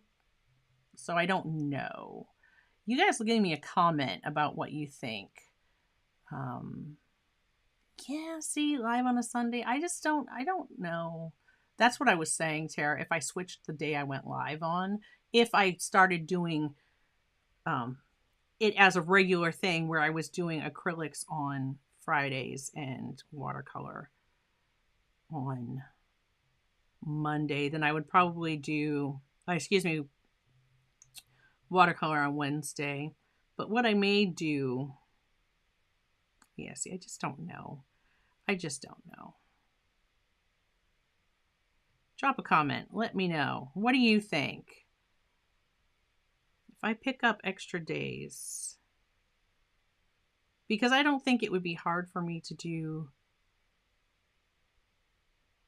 I don't think it would be, you can't even see that. I tip it, see, it's there. It's on there. But you can't see it. But there is a white egg. Let's see, before I rinse I've almost rinsed that brush out. We need to do right here. How opaque is this white? Look at that. Right, there's its mass tone. It is very, very opaque. Jacqueline says bombard away. And that water is probably going to leave me with a not necessarily white because my water's dirty. Especially now. I don't know, we'll see. Yeah, see, it actually started to go off white because my water is filthy. Okay, so there's our Easter eggs done. Now, let me rinse this brush out really well.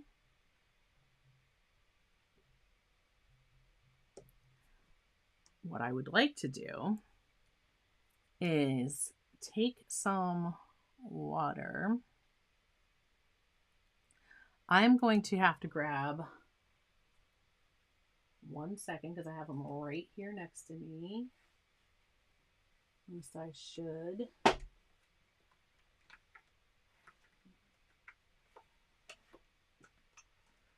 Yeah, I do.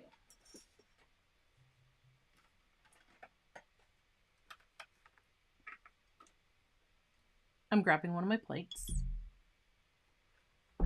because to do what I want to do for Happy Easter, so I can test out this rigger and how well it does.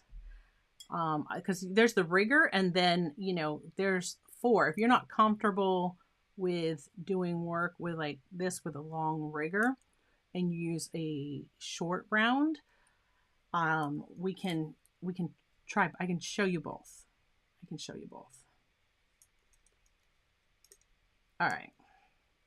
What I need, and I'll use the small round to get it, is I'm going to grab some of this black.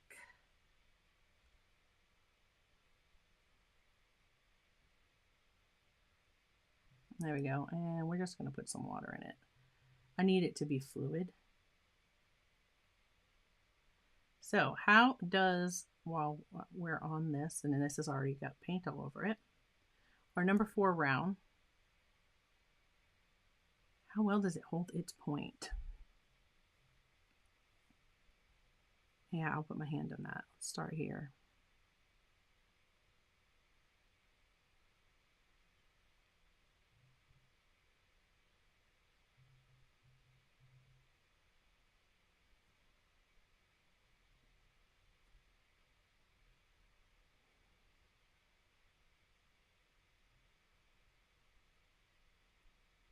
And how well does it hold? How much paint does it hold, right? This will certainly show us.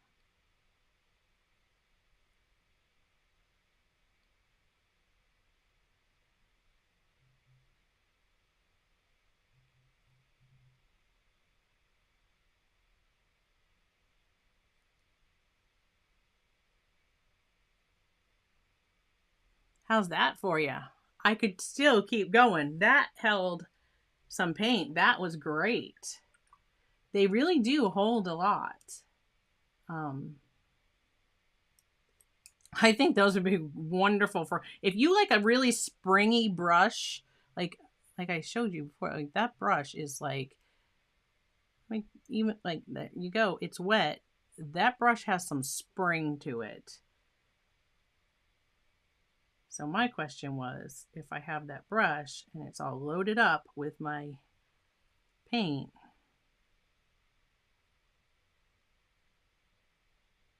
look at that line.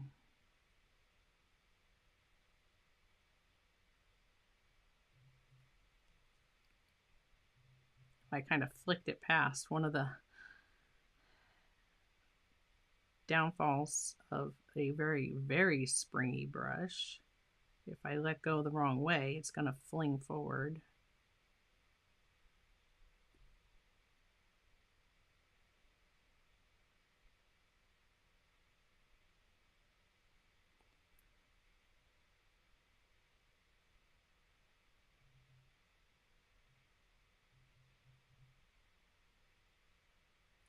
And this would be great for like long lines. I think I liked that 4 round better for doing, I mean, you can do some very thin lines. Can you imagine doing whiskers with this?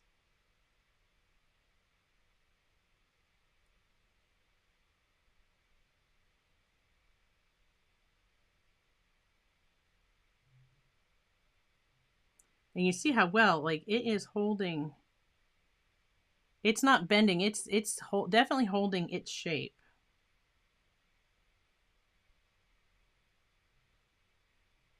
We're going to do a little butterfly here.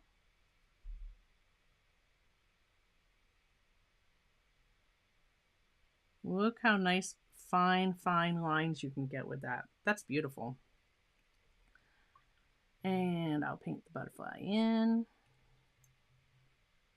Who knew? A little bit of artwork today too, but we are almost done. I think we'll go with orange. I'm just going to use the same brush. Now, doing the gouache full strength, you know, I kind of have to keep repeating. You see me repeating here.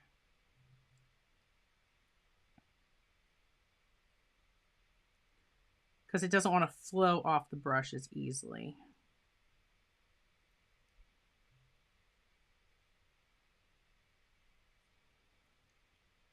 Some more of that.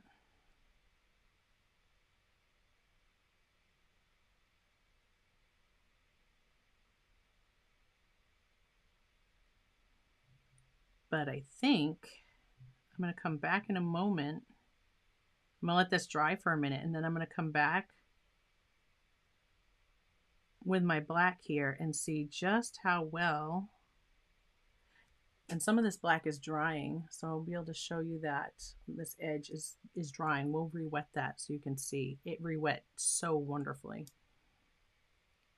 While that butterfly is drying, how about if we do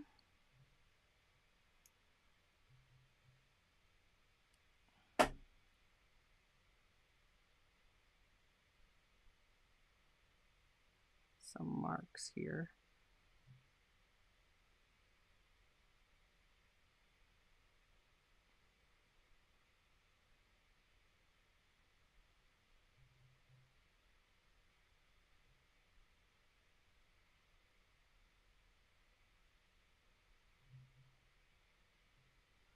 On our little Easter egg.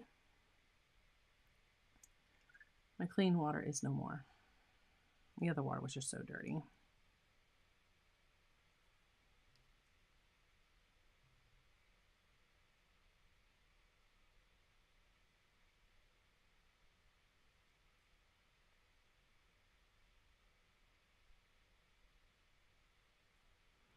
You definitely can do some nice detail work with this brush.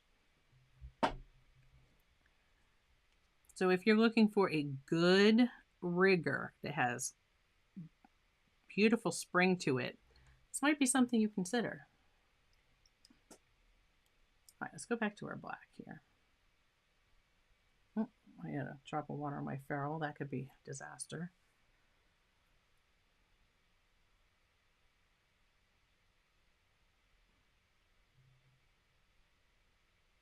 Outline the wings.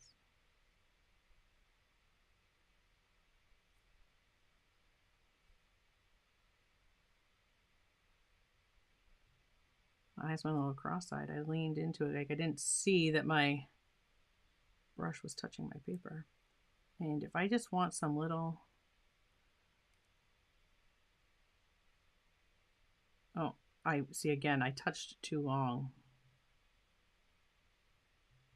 Just wanted some little black dots. I touched it for, I pushed too hard and it just it started flowing like a fountain pen.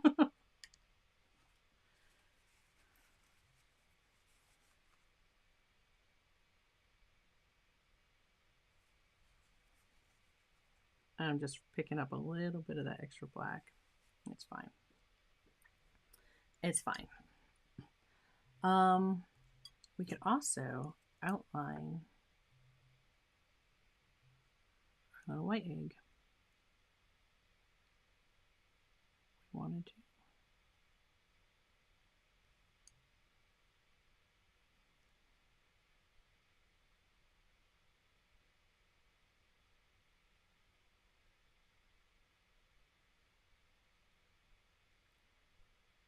If you were doing, I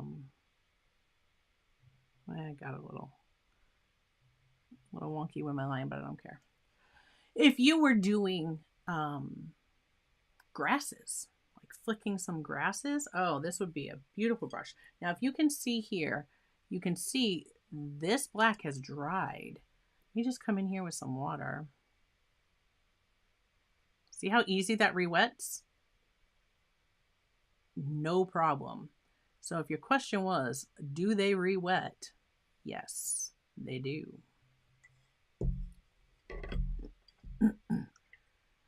All right.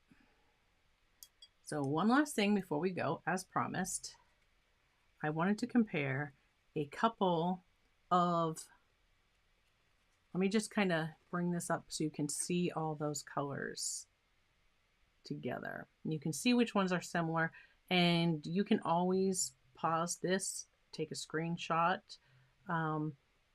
if you want to compare to see which colors you might want to get. And of course, we did say them in order as we went through putting them down. So I said what each color was. But there you have it. So those are the colors. So I'm going to move this one up. I'm going to bring this paper in. And move that out of my way. So now let's look at, and now I'm going to use my flat brush because I haven't used that one yet. And I did want to try each one. I got this, that brush is stained too. That's the one thing I love about my silver black velvet brushes. I don't know how precious you guys are about like how they look, whatever. And, but for me, I was like, that drives me crazy. Like, oh, I've stained it, you know, it's dirty, well, whatever. It is fine. It really is fine. For some reason, I missed the last comments that came in.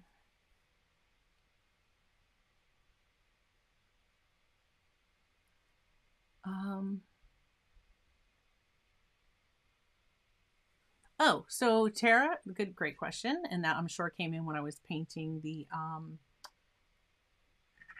colors over the white. Asked, does it feel smooth or like a drag on the brush when you paint on top of the dried one? It was just as smooth as painting on the paper. It didn't feel any different to me at all. And I didn't do a lot of brush strokes, so I wasn't really re-wetting the white and bringing it back up through. So, I mean, there was that. But just from that little bit that I did do, it was nice and smooth. When I went with the black around the edge, it was just like I was painting on the dry paper. It didn't have extra drag because the paint was there, if that's what you were asking. Okay, so one of the colors I know that I want to try is ultramarine. So I should have done this part earlier as far as wet these colors, but this palette does not take a lot of time to re-wet, you know, for the colors to activate. So I am going to just get, and if this isn't going to stain, I don't know what will. The ultramarine blue, I'm going to wet that. If there's any other color, I'm trying to see, Hansa Yellow Medium. I'm going to do Hansa Yellow Medium because we definitely have that color as well. So Hansa Yellow Medium. I'm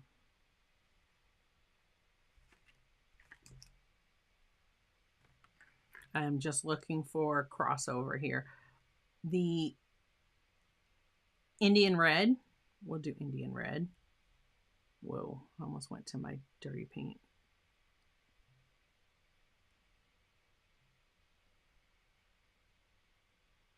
Wait a minute, I don't think these are in the right order. They were not. Okay, so Indian Red, which I know is, the watercolor is also, it's Pigment Red 101. So all of these should be exactly the same pigments. And that's quinacridone magenta, which I don't have in. Oh, I do have the buff titanium. Let's look at that one. All right, so I got 4. I'm not seeing. I have raw umber. I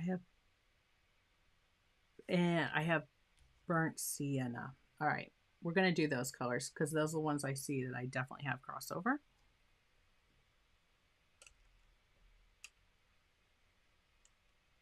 I may have others, but like I know I have oh,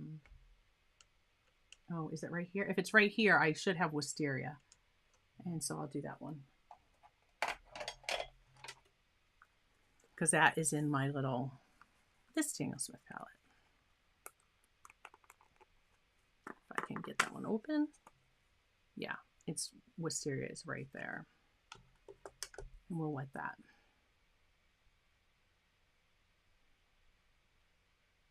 I can't remember if that's lavender.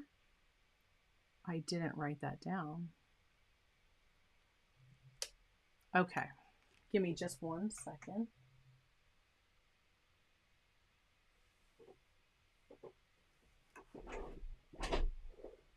Because those came already in. I didn't have to put those in pans. They came that way.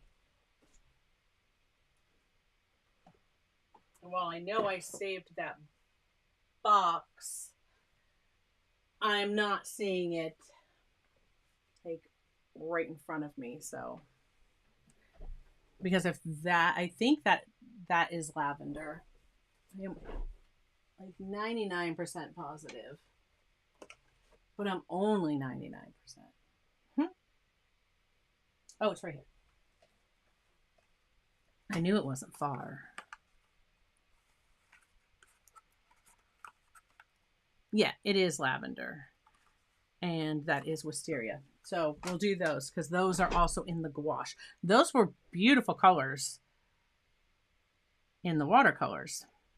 And they reactivate fairly easily. All right, so let's start with our ultramarine. So I'm going to do the ultramarine.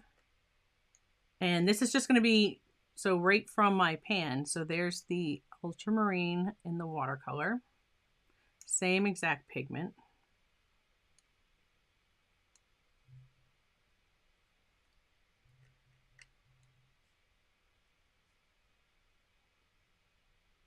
I'm going for like as mass tone as I can with the watercolor. This is going to get messy.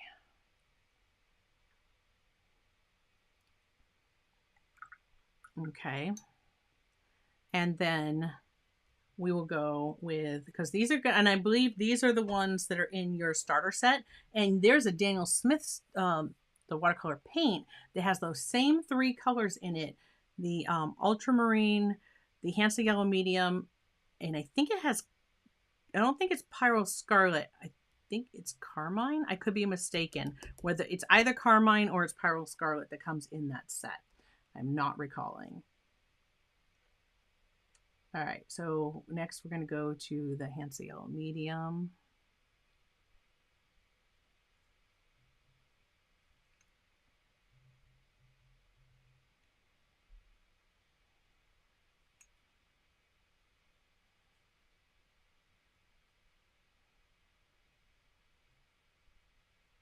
Okay.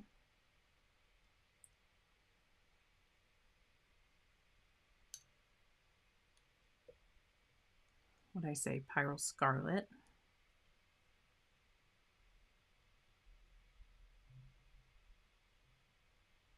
And this is on dry paper. I am not going like wet and wet or anything like that.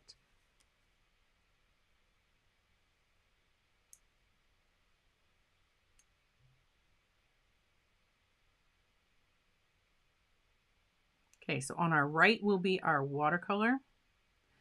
And on the left is going to be the same color. I did that one a little close, but that's okay. Our same colors in gouache.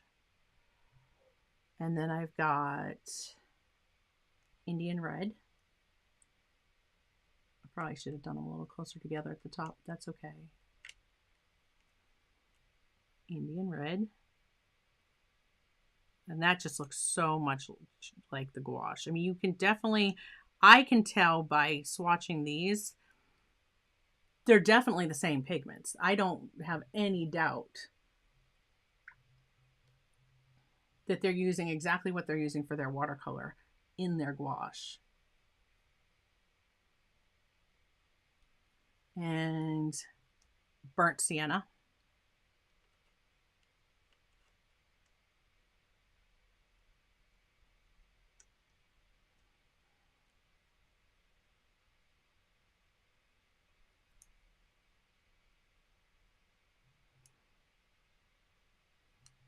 Look at how much more opaque and how much more transparent these two are.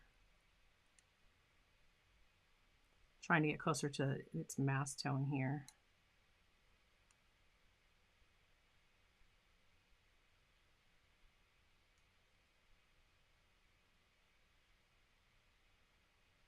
All right.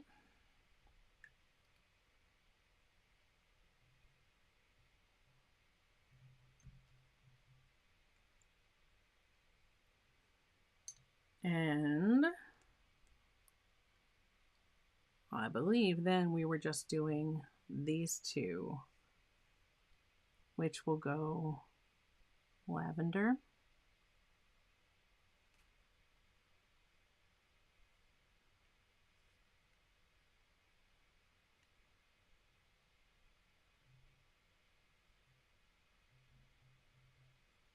Half pans are so tiny.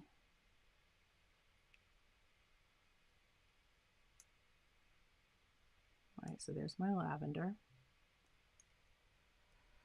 Trying to rinse in the dirty water and then go again in the clean water. And then tap it on my towel. Okay, and now wisteria.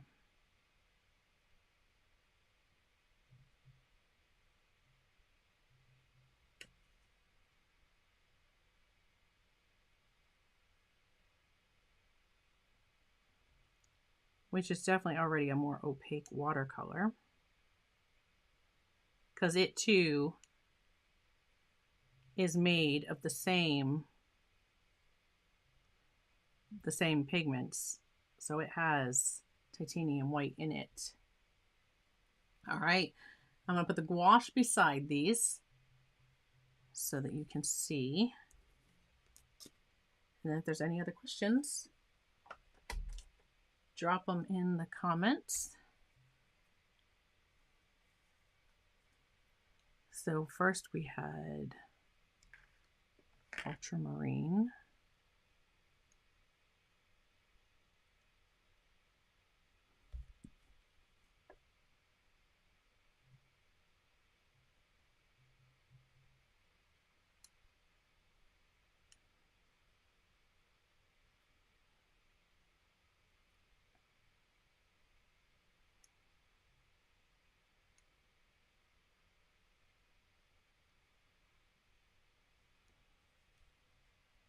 Look pretty similar to me. Now, watercolor will get lighter when it dries and gouache tends to get darker. But will these?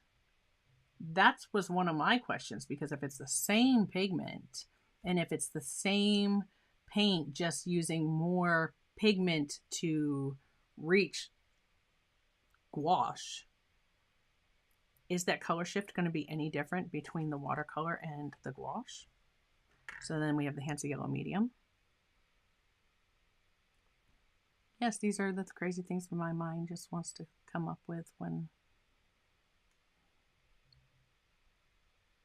playing with art supplies.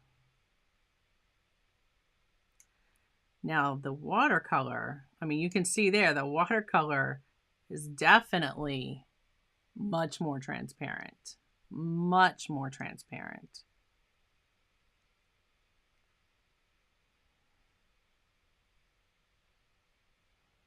But this particular color is still, I would say semi-opaque.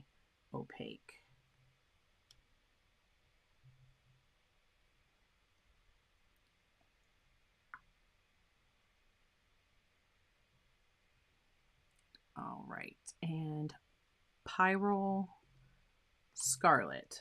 Right? We had Pyral Scarlet. Yes, I want to make sure I'm grabbing the right color. Pyral Scarlet. And these are already they're forming a crust on them, just being poured in, you know, while we've been streaming. But I'm having no problems getting them to wet or give up pigment, so.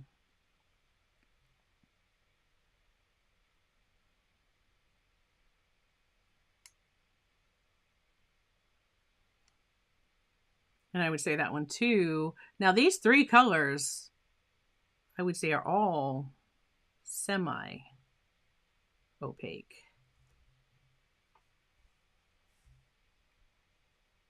All right. So then we have the Indian Red, which is our second one in here. I'm going to close this so that I don't make a mess. Put water in it.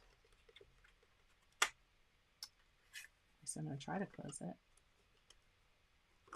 There we go.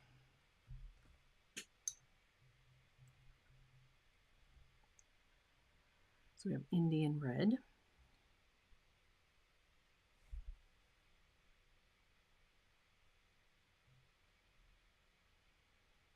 And you can see a little bit of the line through here, and I'll bring these up close for you after. That's definitely more opaque. Then it was the Burnt Sienna, which is our third one in.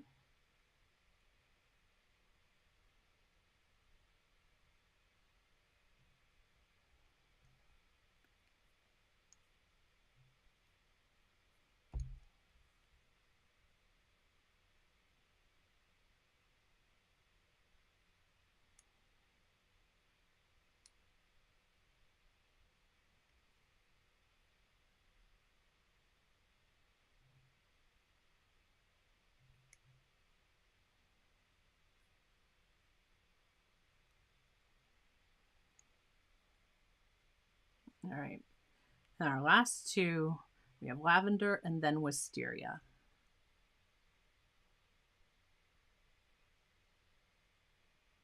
I don't know why my chat on the bottom that I'm looking at is not keeping up. Like, I did not see your comment. So far, they look like they're the exact same. Yeah, so far, everything is looking pretty much identical.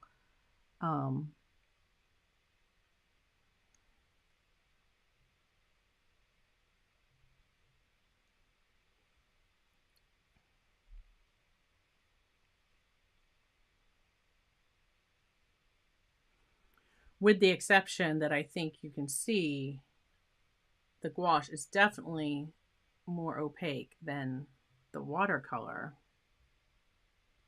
And our last one is Wisteria.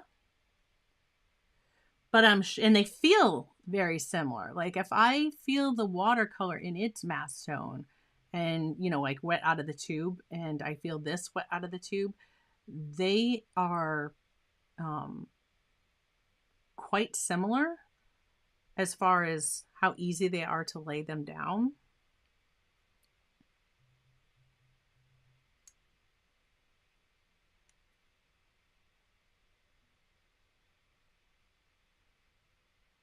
Look at how beautiful that one is. Wisteria, very opaque. So I'm gonna, do I have my, yeah, I do have my dryer right here.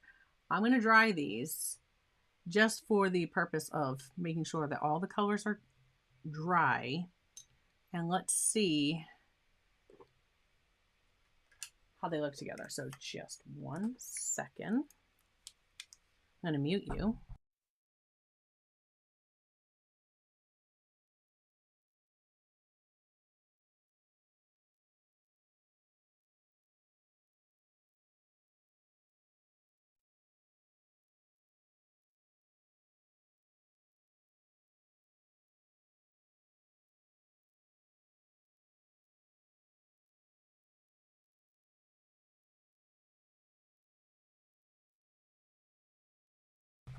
Okay.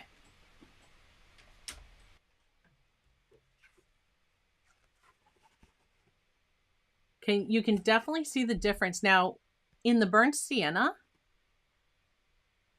I can see a little bit more coverage here, but they're still both quite transparent. Now the Indian red, hands down, I can see the line in the watercolor, but it is very opaque in the gouache. Same thing with the wisteria. And the lavender, I'm only seeing the tiniest hint there. I think, if I did another layer, it probably would become even more opaque. But the watercolor, I would say that's, semi-transparent to opaque, semi-transparent to semi-opaque as far as watercolor goes. Definitely you can see it in the Hansa Yellow medium. The gouache versus the watercolor is much more opaque. That is completely transparent. And then with the ultramarine, again, you can see the line coming through, but here you can see some coverage.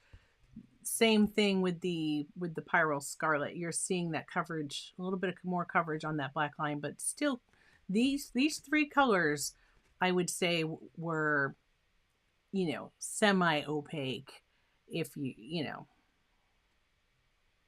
versus opaque.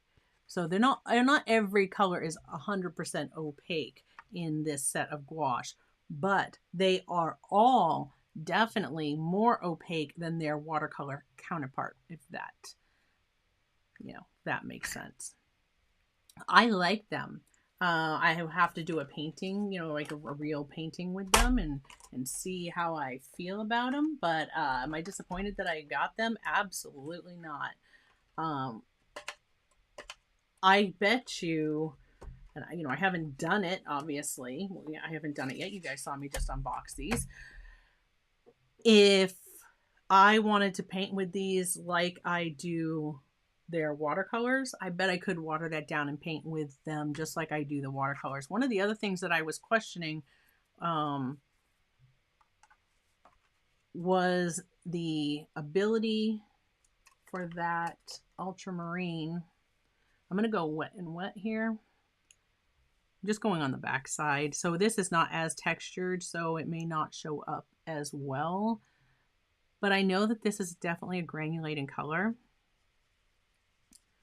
So I just want to see what happens there. Because that was certainly a lot more water to paint, water to gouache. More like I would do with watercolor. I want to see how it dries. The other color is that Indian red. I know that that's a granulator. So I'm just going to do just these two tests real quick. This is just from, and I don't have to continue waiting for this to dry because you have to let it dry on its own. I can't dry it with a dryer and get the granulation. If you want really good granulating, look, do you see how that just whooshed? Beautiful. That doesn't look like that one's going to granulate. But I could be wrong. This one, I can already see it. You can see it happening in here. So, yeah. Just something I was interested in. I don't know about you. But that color took off. When we talk about colors that take off, let me just put down a strip of water and show you. So the Cascade Green we already saw.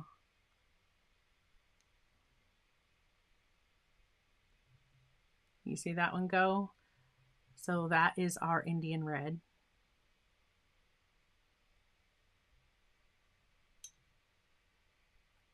I don't know if the cobalt will or not. Yeah, it did. It just really took off. And I'm just going to go back over this. So because I can see that my paper's not even glossy anymore. So that's not going to be a true representation of will it take off or not. For those of you who like that whoosh in watercolor, that's the cobalt blue.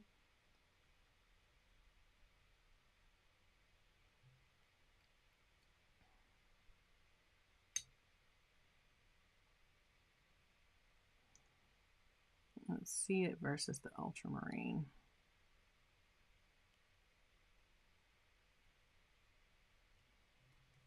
So ultramarine definitely moves more.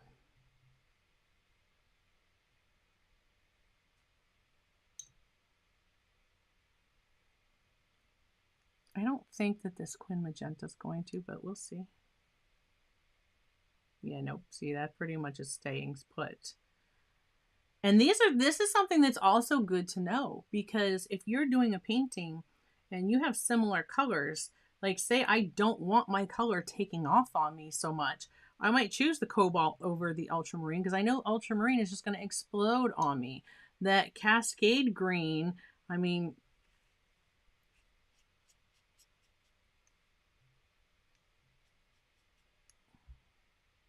this is that Cascade green. It's going to go. It's going to take off. Yeah.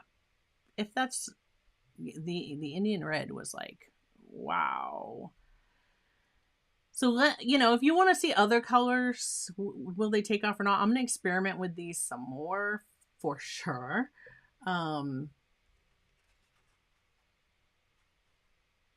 But let me just get the wetness. I know it's going to granulate, so I'm going to pick up. You see the granulation in the blue. You're not seeing it in this PR 101, which is the Indian red and the gouache. Now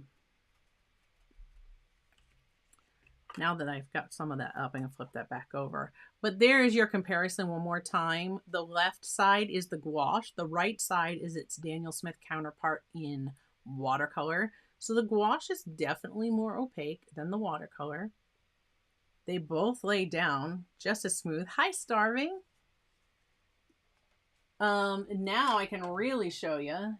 Will they re-wet? You can see there's the only wet spot left. This is all completely dry. I'm going to grab my little number 4 round, whoosh it in my water.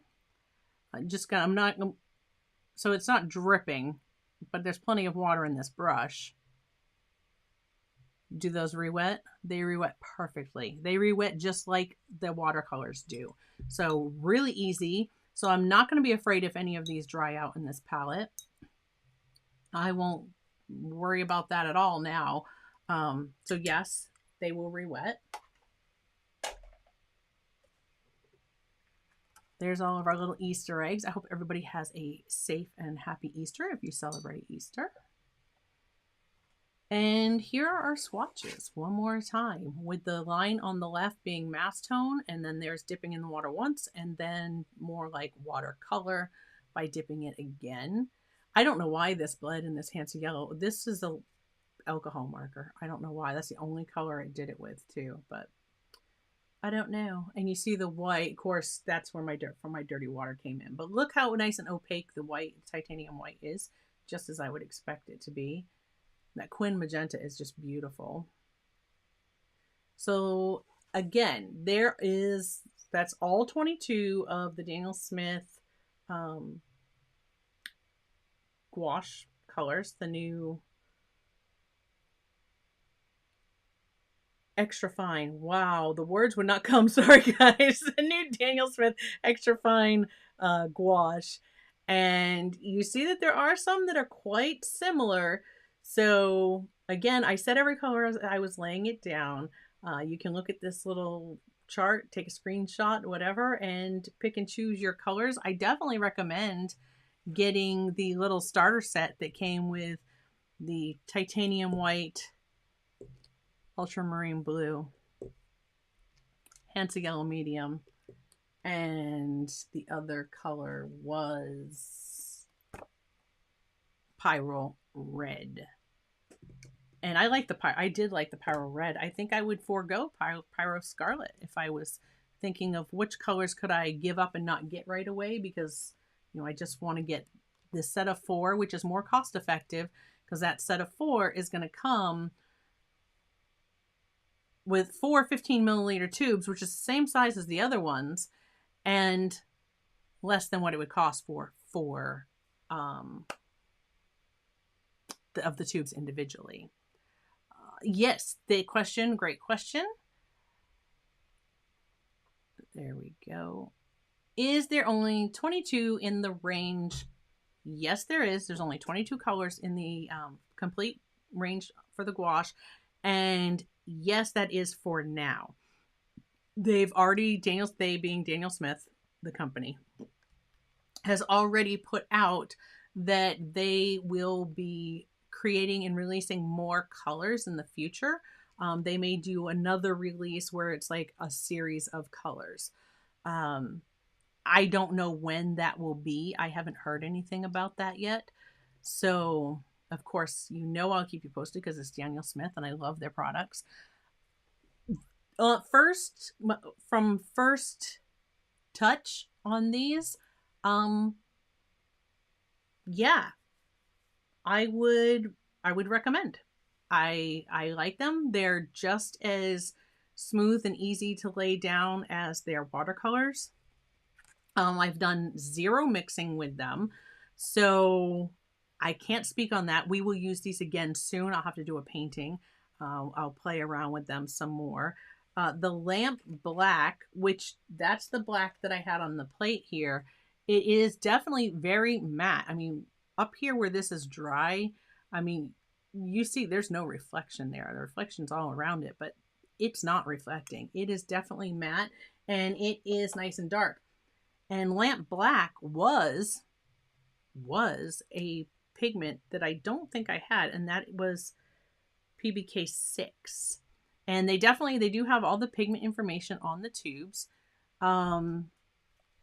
As far as light fastness, for those of you who are concerned with light fast, they do say, like this is light fastness, right? Series 1, light fastness 1. So I'm guessing, 1 being the best since this is a black. What's raw umber? Yeah, 1. So 1 being the highest in their scale that they're rating these. So it does have that on the side, and gum arabic is the solution. And they, again, like I said, they've stated that it's gum arabic, just like their watercolor paints. And what makes their gouache more opaque is actually more pigment and not other fillers and things like that. So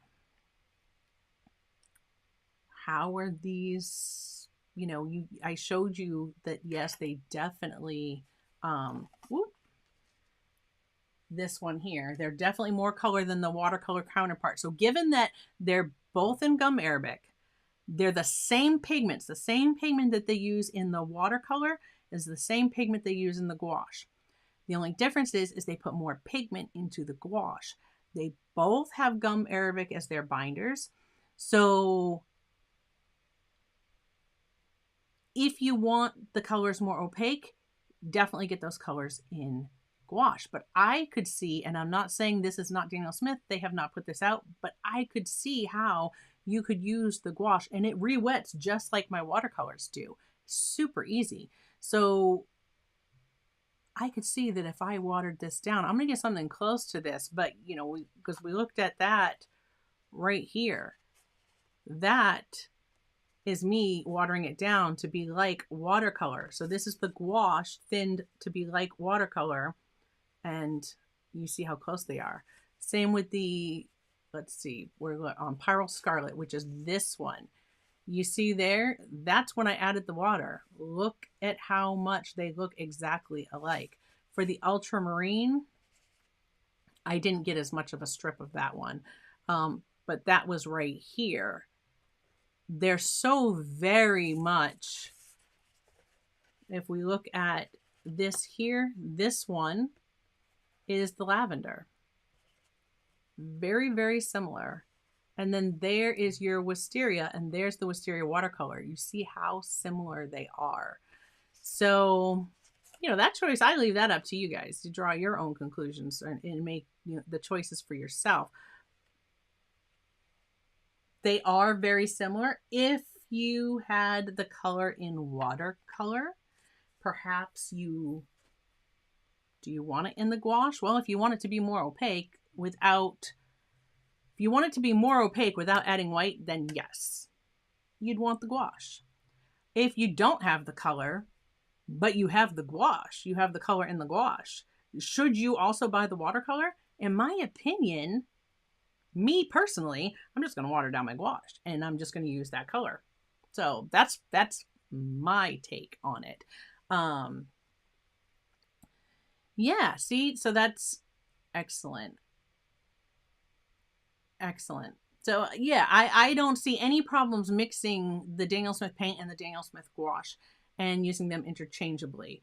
I'm so glad that I did the experiment. I'm so glad that I did these tests, because if there's a color that I've been wanting in Daniel Smith watercolor, but I now have it in the gouache, I don't think I'm going to get it in the watercolor. I think I'm just going to use my gouache a little thinner, because I know some people would say, well, why buy gouache if you want to use like watercolor? Just use watercolor. But if I already have the pigment, why buy it a second time? That's what I'm saying.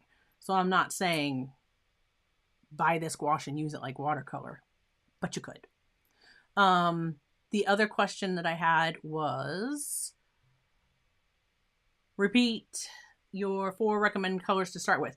So the 4 recommended colors I'm not necessarily to start with.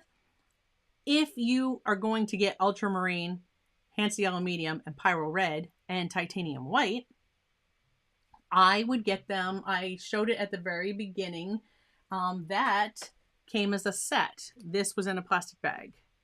So this was my primary mixing set.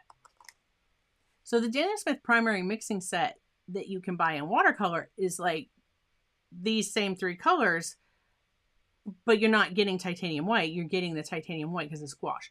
But the cost of this set is cheaper than buying them individually. So if you don't have any yet and you just want to grab a set to try them out, then I would definitely recommend, because this is the only set that they have at this time of recording, I would definitely recommend grabbing the primary mixing set and give them a try. However, these 3 colors are these top 3. So you see the difference. Gouache on the left, watercolor paint on the right. Only you can decide if that is enough extra opacity to justify buying those colors in gouache if you already have those watercolors. Those 3 watercolors are completely transparent.